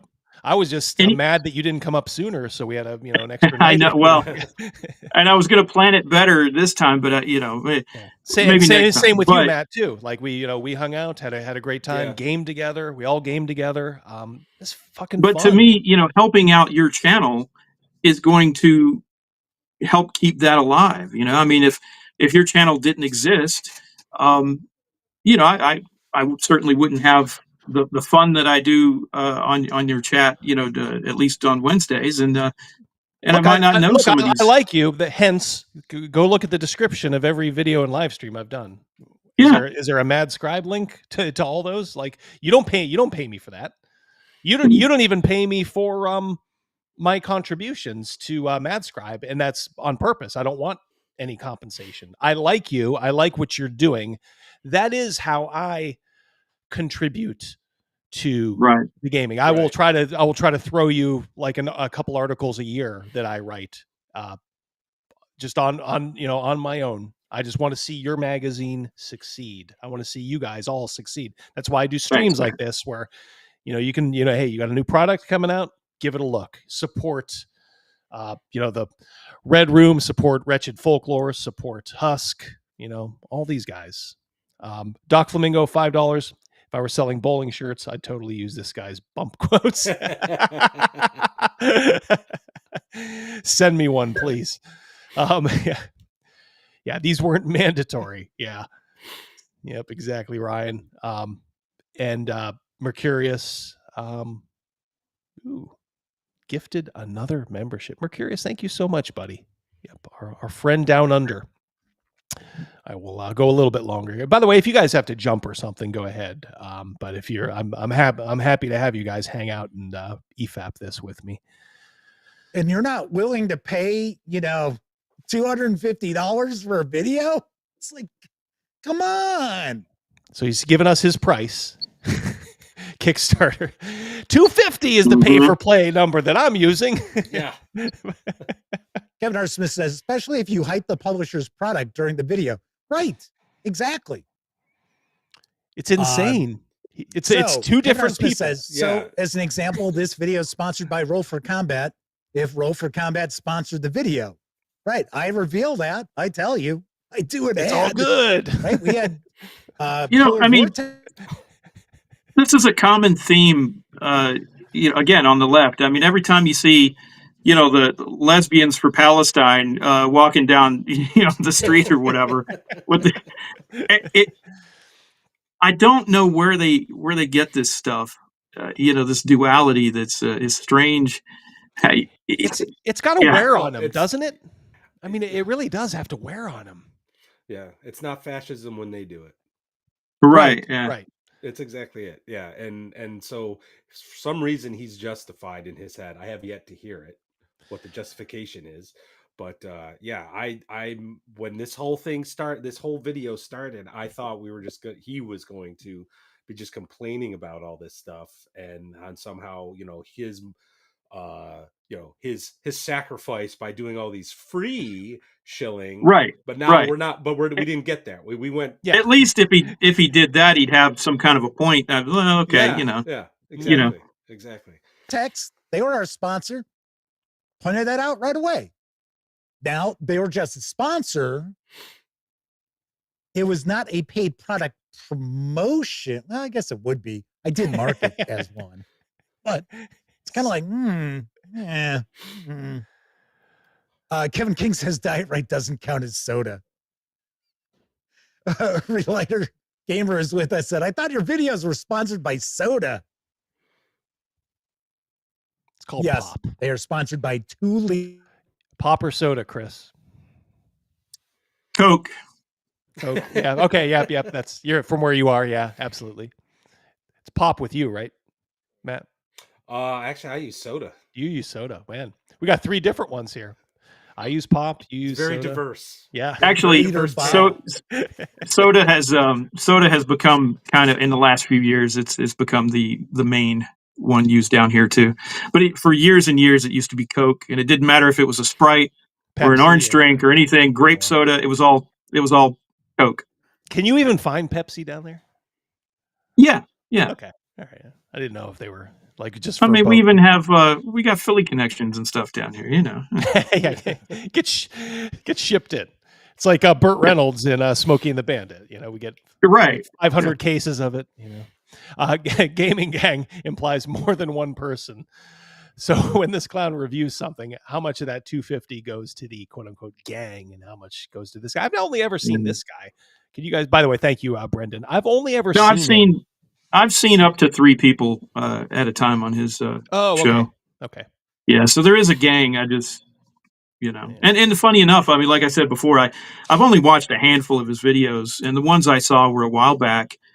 And I mean, to me, they, at the time, whatever they were talking about seemed pretty based and whatever. So I just, thought, okay, great. Yeah. Another normal person ruined by leftism. Yeah. I was really taken aback actually with last Wednesday or whatever, when he first showed some of the stuff he was talking about. I was like, wow, that's a different take. Kind of weird too, because we know those people we know there's a tail on those people, that got taken over by this or just now have to live with it. But don't know if I necessarily see a lot of people who were formerly, normal or based come to the realization like, yeah, we need more of this. We need more of this leftism. Just, I don't know.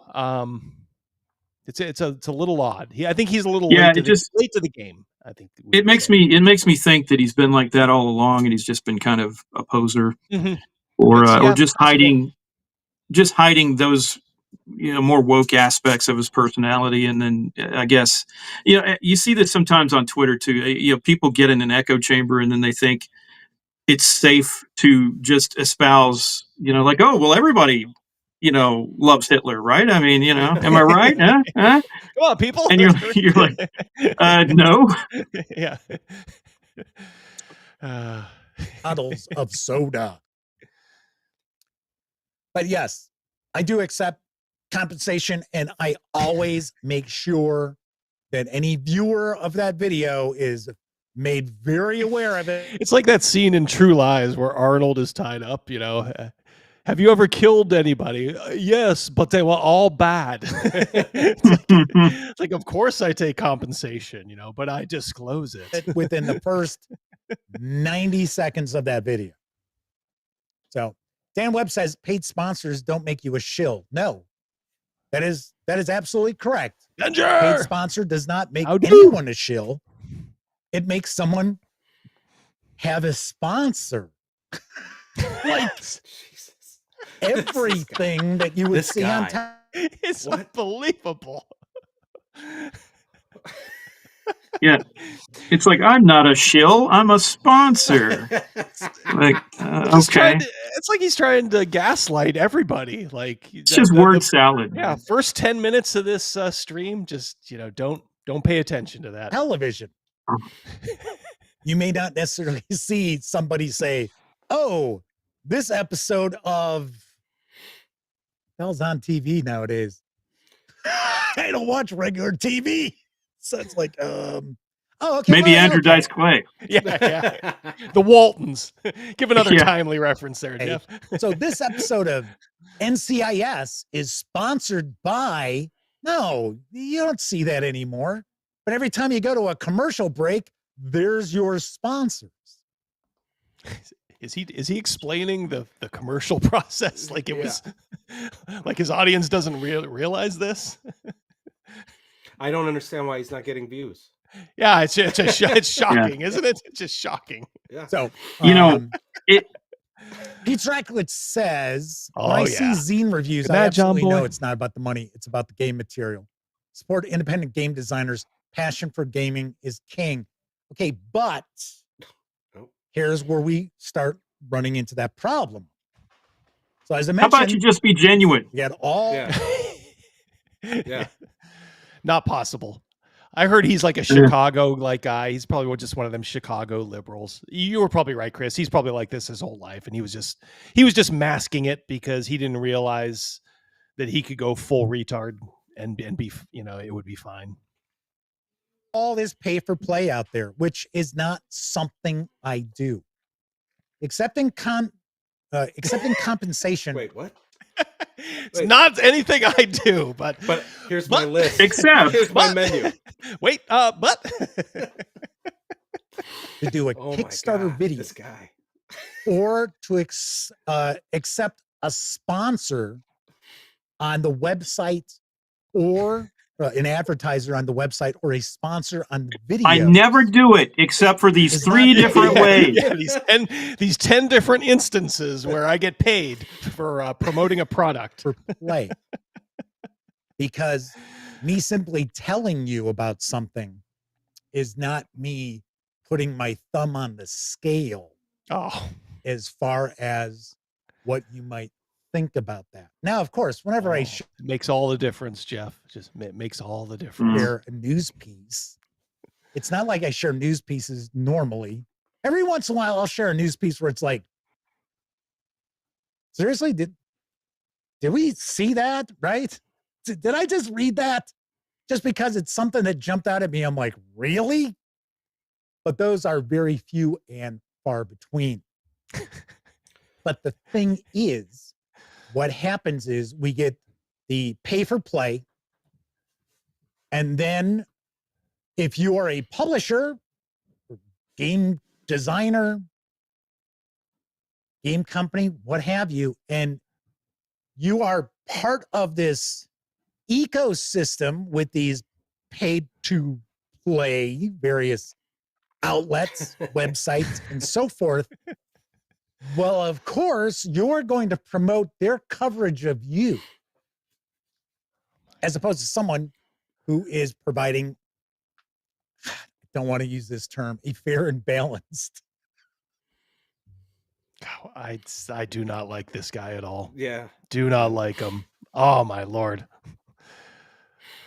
I mean, I will say, devil's advocate here.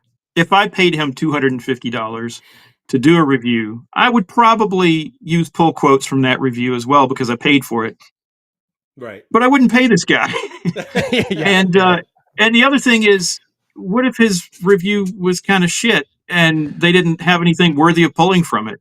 But what you have to understand, Chris, is it's your prerogative not to. Your transaction is complete. You send him a copy, you paid him, he gives you the review. What you do with that review is up to you. Right. Okay. You don't have to use the review in a pull quote because you certainly naturally can, but what you're doing is you're paying the $250 to get 100,000 people to view your product. Right. So, or however many he gets on a month's worth of streaming or something, in the life of that video, you're going to get a couple of thousand people that are going to see it. Right. So theoretically, yes. In his case, theoretically, over the last year, no. Like he's got videos like, a year old that haven't cracked 1,000 yet. Like I said, his channel is dying.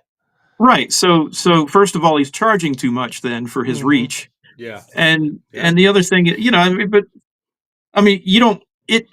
just paying you and you doing the review does its own work. I mean, and if it's going to do whatever it's going to do, I'm willing to bet that Kelsey Dion got way more out of Forbes than she did this guy. So, let's see. Kelsey makes an appearance here. Look at somebody's games. We'll see. So, another problem that we have with a lot of tabletop gaming journalism out there is that these journalists, these content creators, these writers and such try to play off that they have no skin in the game, that they are completely without a particular point of view about games, which is not true. So I'll give you a great example. If you've got an outlet that all they cover is Dungeons and Dragons, and then they want to tell you about Mothership First Edition, their point of view comes from someone who is actively engaged with Dungeons and Dragons. Yet they're going to try to tell you, well, no, that's not really true because we're sharing coverage of Mothership First Edition. I mean, it's a fair point, but I don't think he is up to snuff here either because he does everything. Well, you can't be a master of all these trades. Right. But I don't even see that as like a huge, like, why is he making, this seems to be a mountain out of a molehill. What's the big deal? Yeah, I don't. Yeah. Um, Other than he's trying to set up a straw man argument to be like, these guys have these perspectives, but not me, because I cover everything. So please watch me and give me money. Yeah, but then and then, like I said, you could go in and be like, well, how often do you actually play all these games? Do you have time to play all these games? Right. I'd almost rather listen to a channel that does D&D all the time, and then they pick and choose their spots, and they're like, yeah, we stumbled across this. Hey, outside of D&D, this is something you may want to look at. Right. Well, I'm actually more apt to listen to that than I am somebody who just goes from this to this to this. Because MFer, I know you're not playing these games. I know you're not running these games. Yeah. And it's like, I got news for you. Everything I have ever like promoted, I mean, I have at least tried to like read most of the way through, at least play if I can. I don't think he's doing like a lot of that. Rob McCanna, $5. I love how he smiles after getting through half his point. Like you can see the dots connect in your head through the camera. He is very self-satisfied, is he not, Rob? Yeah, I've never met someone this smug in a while. Patty, $5. Talking about good artists earlier. Patty is doing some work for me still. How about a Patty merch shout out? There you go. Patio cakes. Take a look. I actually got the Lady Brenna hoodie for my wife. She loves it. It's a piece of art that's you're going to be able to see in my adventure. Patty knocked it out of the park. Yeah. So just copy and paste that link if you would. Yeah. And honestly, Mrs. D loves it. Absolutely. So yeah, great job. Good to see you here too, Patty. And that's not it. Kevin King says several gaming channels have been complaining viewership has been dropping off.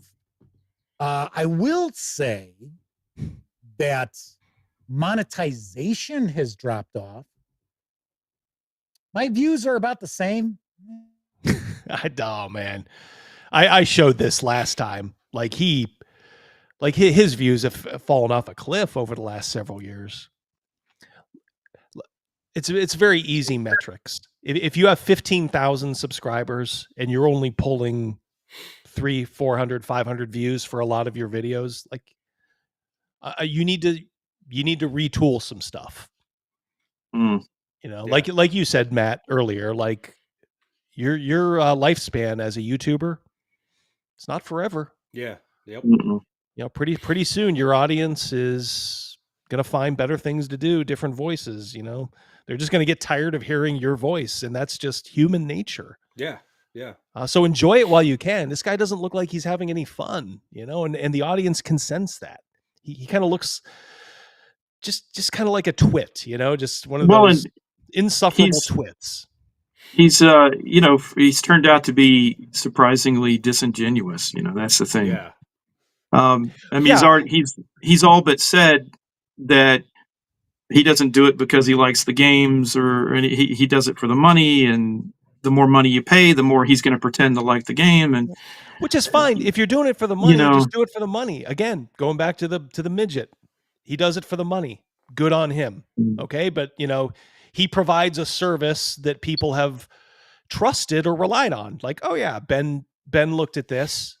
My views and, you know, my likes are kind of simpatico with him. I'll go with him because, you know, I do like him.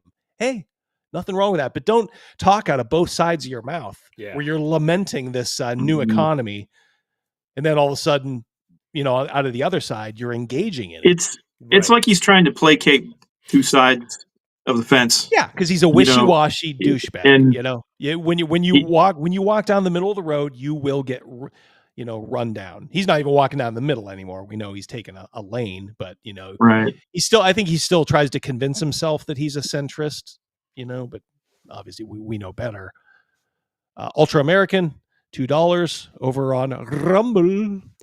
My first ever TT RPG module. Ooh, Wretched Dixie will be dropping within the week. Guys, check it out. Put a pin in it. Remind me Wednesday too. I saw the cover. It looks cool. Yeah. Learn to run a Civil War campaign and get wretched with it. My man, Yeah, Nice. give me a reminder. You don't even have to super chat it. Just let me know. Whoops. On Wednesday, I'll give it another shout out. Ultra American. It's like Bradley Thorpe asks, "What's my opinion on Pathfinder 2nd Edition?" Sorry, Bradley, that's not our topic tonight. So this is not an Ask Me Anything. Okay, so outside of everything else, okay, I saw this. This pissed me off more than anything else. Okay, gee, why is my channel dying? Why do I get so few views? Here, let me put it up again. I got to say, I'm curious how a YouTube channel with over 15K subscribers gets so few views on its videos. I have to ask, if you're a subscriber, but don't watch the videos, why don't you watch? Okay. Exhibit 1 right there. You have somebody who is investing in your channel. He is spending time on you. Maybe in the future, he'll throw a few dollars in the bucket. And all he wants is just you to take a little sidetrack. What do you think about Pathfinder? How big of an ask is it for you to either say like, oh yeah, I kind of like that game, or, not my cup of tea, whatever. You could literally give 15 seconds, but this motherfucker will not give one of his valuable chat members the time of day when it comes to this. This actually pissed me off. Yeah. Okay. This is like how not to run a YouTube channel. Just blow your fucking chat off. We're not talking about that. Oh, geez. Yeah. We don't want to upset the winning formula that is the Gaming Gang's live streams. Oh, that pissed me off. That really, really pissed me off. Yeah, Rob, $2. Yeah, you need to pay to get my opinion on that. Yeah.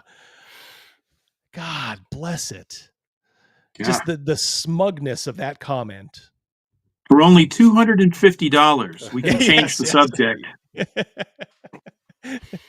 Our topic tonight is why much of table. It comes off as real elitist, smug, imperious. Like, this is our topic. How dare you not know that?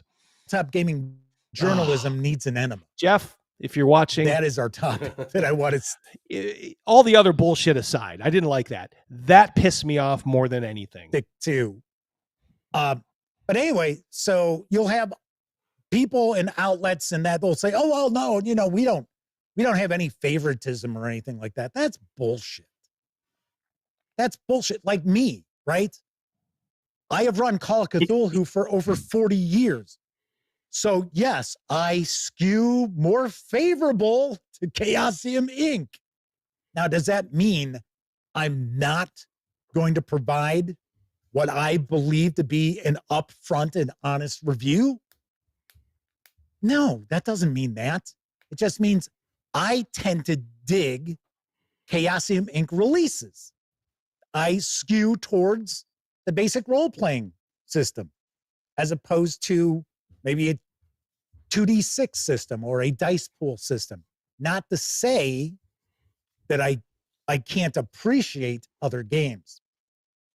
So there is that as well.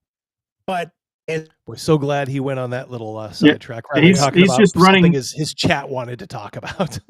He's just running cover for his own bias. I mean, yeah.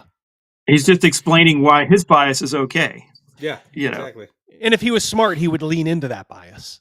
Like, okay, I'll be the specialist because whatever he's doing now isn't working. So I'm gonna either do all Call of Cthulhu, I'm gonna do all basic role playing.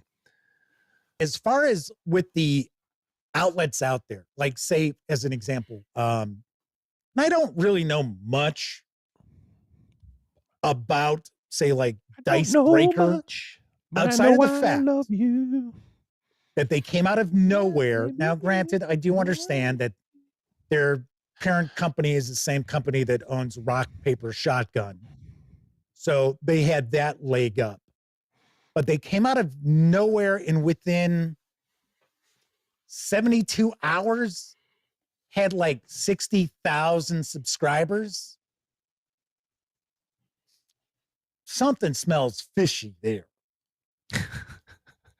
So we have a lot of disingenuous activity out there. So you'll see various. He's right, and he's one of them. Yes.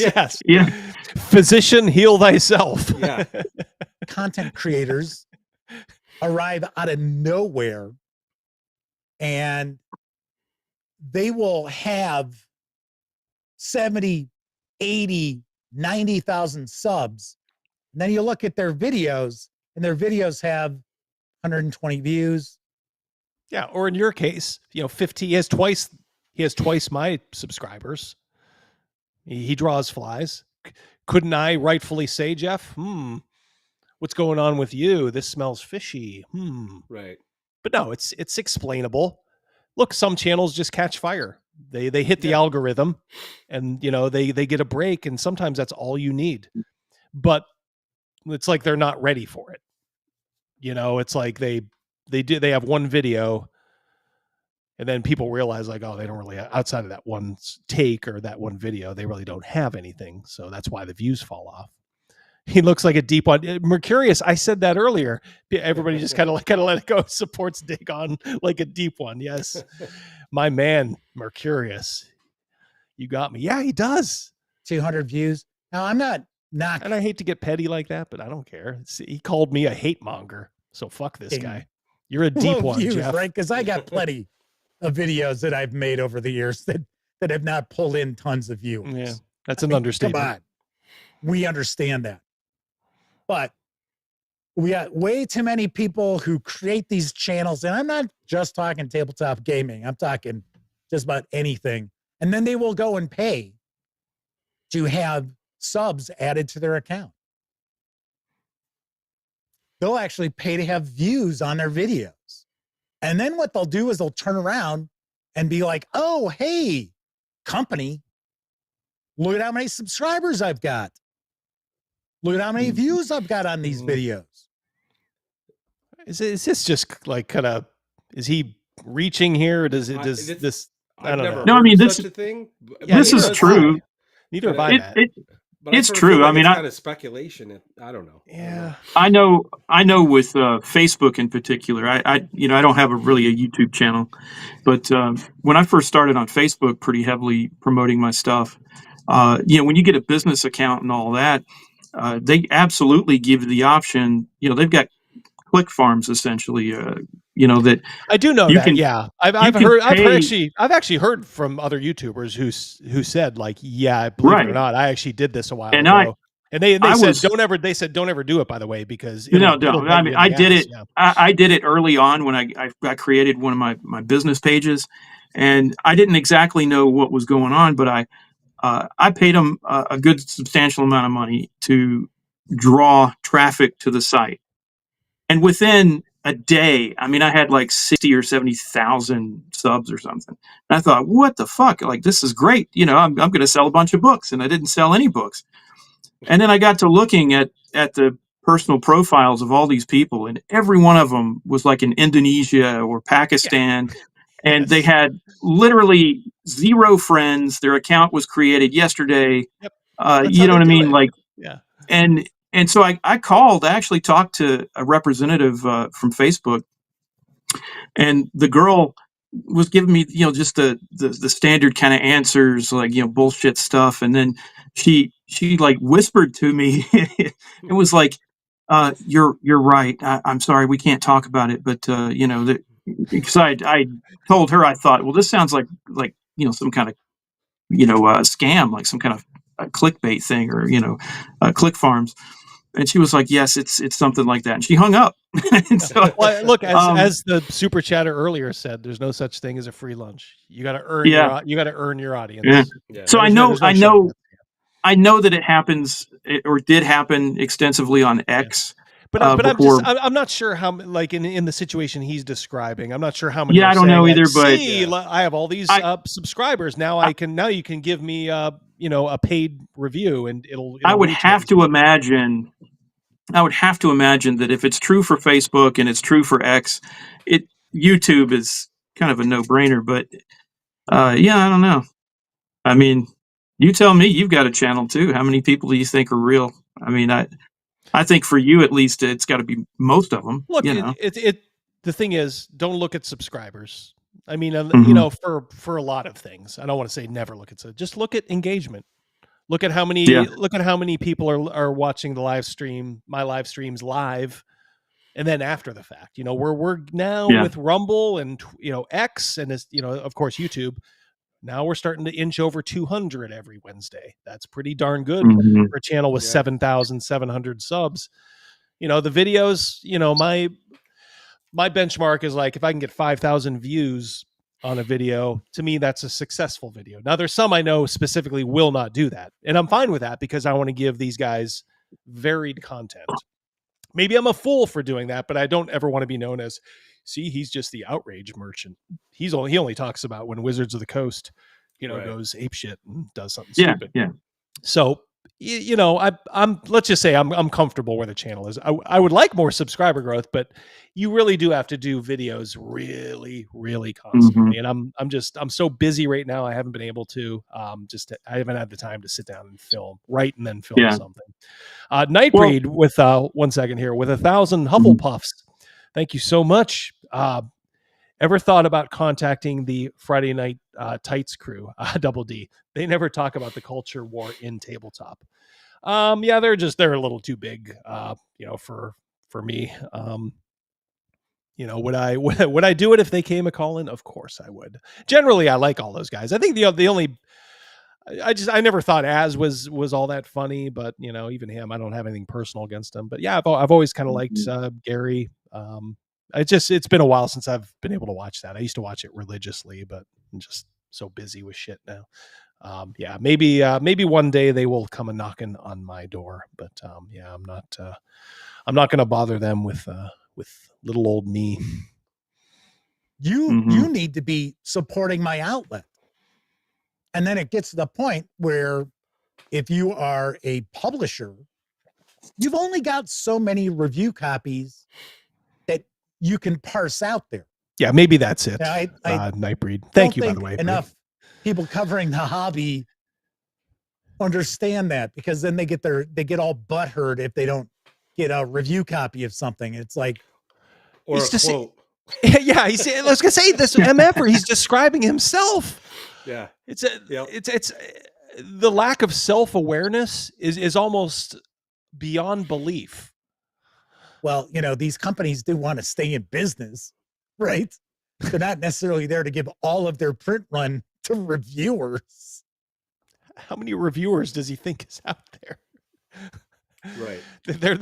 They're not suffering because they're giving away review copies. I mean, so Kelsey Dion's popping on in. So here we go. So I guarantee you what happened is he fired up the stream, started bitching about the pull quotes on Shadow Dark. And then the consummate businesswoman, she's in his chat. Yeah. Probably with just 15 other people. Let's hear what she has to say. Said, no slight intended on who I pulled for quotes. Space was limited. I went with the outlets with the biggest reach. I appreciate indie reviews too. Oh, there it is. There it is. Bingo. I love it. I love it. Oh. Which is fine. Which is fine. It's fine. Of course it is. Of course it is. Did Now she that say she's indie actually review? sitting in front of me, it's yeah, it's all fine. It's good. It's good. Mm. So funny. Like I said, it was the fact that these are well-known outlets out there that are pay for play. Which you do. Yeah. Like, oh my God. Which Let's you see him dig do. his way out of this one. Yeah, I know. Like is the issue. And with companies out there, publishers of all sizes, who will sit there and turn to the Forbes and the Gizmodos and stuff like that. Because they have the reach. Yeah. She just said it. She wants to sell as many hot dogs, or in this case, Shadow Dark books, as she can get. And this is the same tired argument about Shadow Dark being, using marketing to do this, that, and the other thing. Like, this guy. Yep. This guy. And I've the thing is, you know what, it's for, let's maybe we can save some of this. All right, so we're 23 minutes in. Okay, we'll get this at some other time. We'll start to wrap things up here a little bit, but so many, even just small RPG creators could learn a thing or two from her, because she does not make mistakes. She's like a quarterback that has like a team with like a gold standard defense, a great running back, and a pretty good wide receiver. The only thing you have to do, don't turn the ball over. And you don't. You're the most efficient quarterback, and that is exactly what she is. She always does the right thing. She says the right thing. Her game is good. And by the way, I ran it for the first time Friday. I had played it before. Played it at VentureCon last year. But I actually we're taking a little bit of a break for the summer on Birthright. So, but a couple of the guys, of course, my wife and daughter wanted to just wanted to keep playing, and I'm like, all right, well, I don't want to do anything official in Birthright. While we're taking a little time off, I'm like, I want to try this game. It's going to be when I release my adventure, it's going to be Greg's game, Dragon Slayer, and I'm going to do a Shadow Dark version, because I'd be a fool not to. Yeah. And it's like I got both sides covered. I got the old school bros, OSR people, and then I got, quite frankly, the hottest game around, and it's a good game. And I ran it, and it's like everybody was saying after we did the first session, like, I love this minimalist vibe. Just everything is just so cut and dry. It's like easy to understand, but it's just the business aspect of it is so polished and good, and it's just about somebody just trying to sell their fucking product and doing it with a smile on their face. It's like, oh well, she's probably woke. She's yeah, I don't care. Yeah, she don't let you know that, does she? Yeah, she when so I've been doing a live stream on Friday nights, late night, the Second Watch with my buddy Gary. We were talking about the Western Reaches Kickstarter, and I just simply titled the stream "The Rise of the Shadow Dark." Right. Well, I mean, because I streamed to X, she clearly saw it, right, and she jumped into our chat and just started talking to us and talking to the chat, and really just, I mean, it was good. She doesn't need an ambassador; she's her own ambassador. You know what I mean? Like, she just, it was so classy, and we're just a small little dinky channel. You know what I mean? It was. Really well, I think she actually likes those kind of channels. Where she can kind of pop in like that, and like I said, she always makes the right moves. She's becoming sort of uncancelable if you think about it. Yeah. Like she was, think about it, she was cozying up to, like, she was actually giving public kudos to Jeffro Johnson, like, about the whole, to time thing.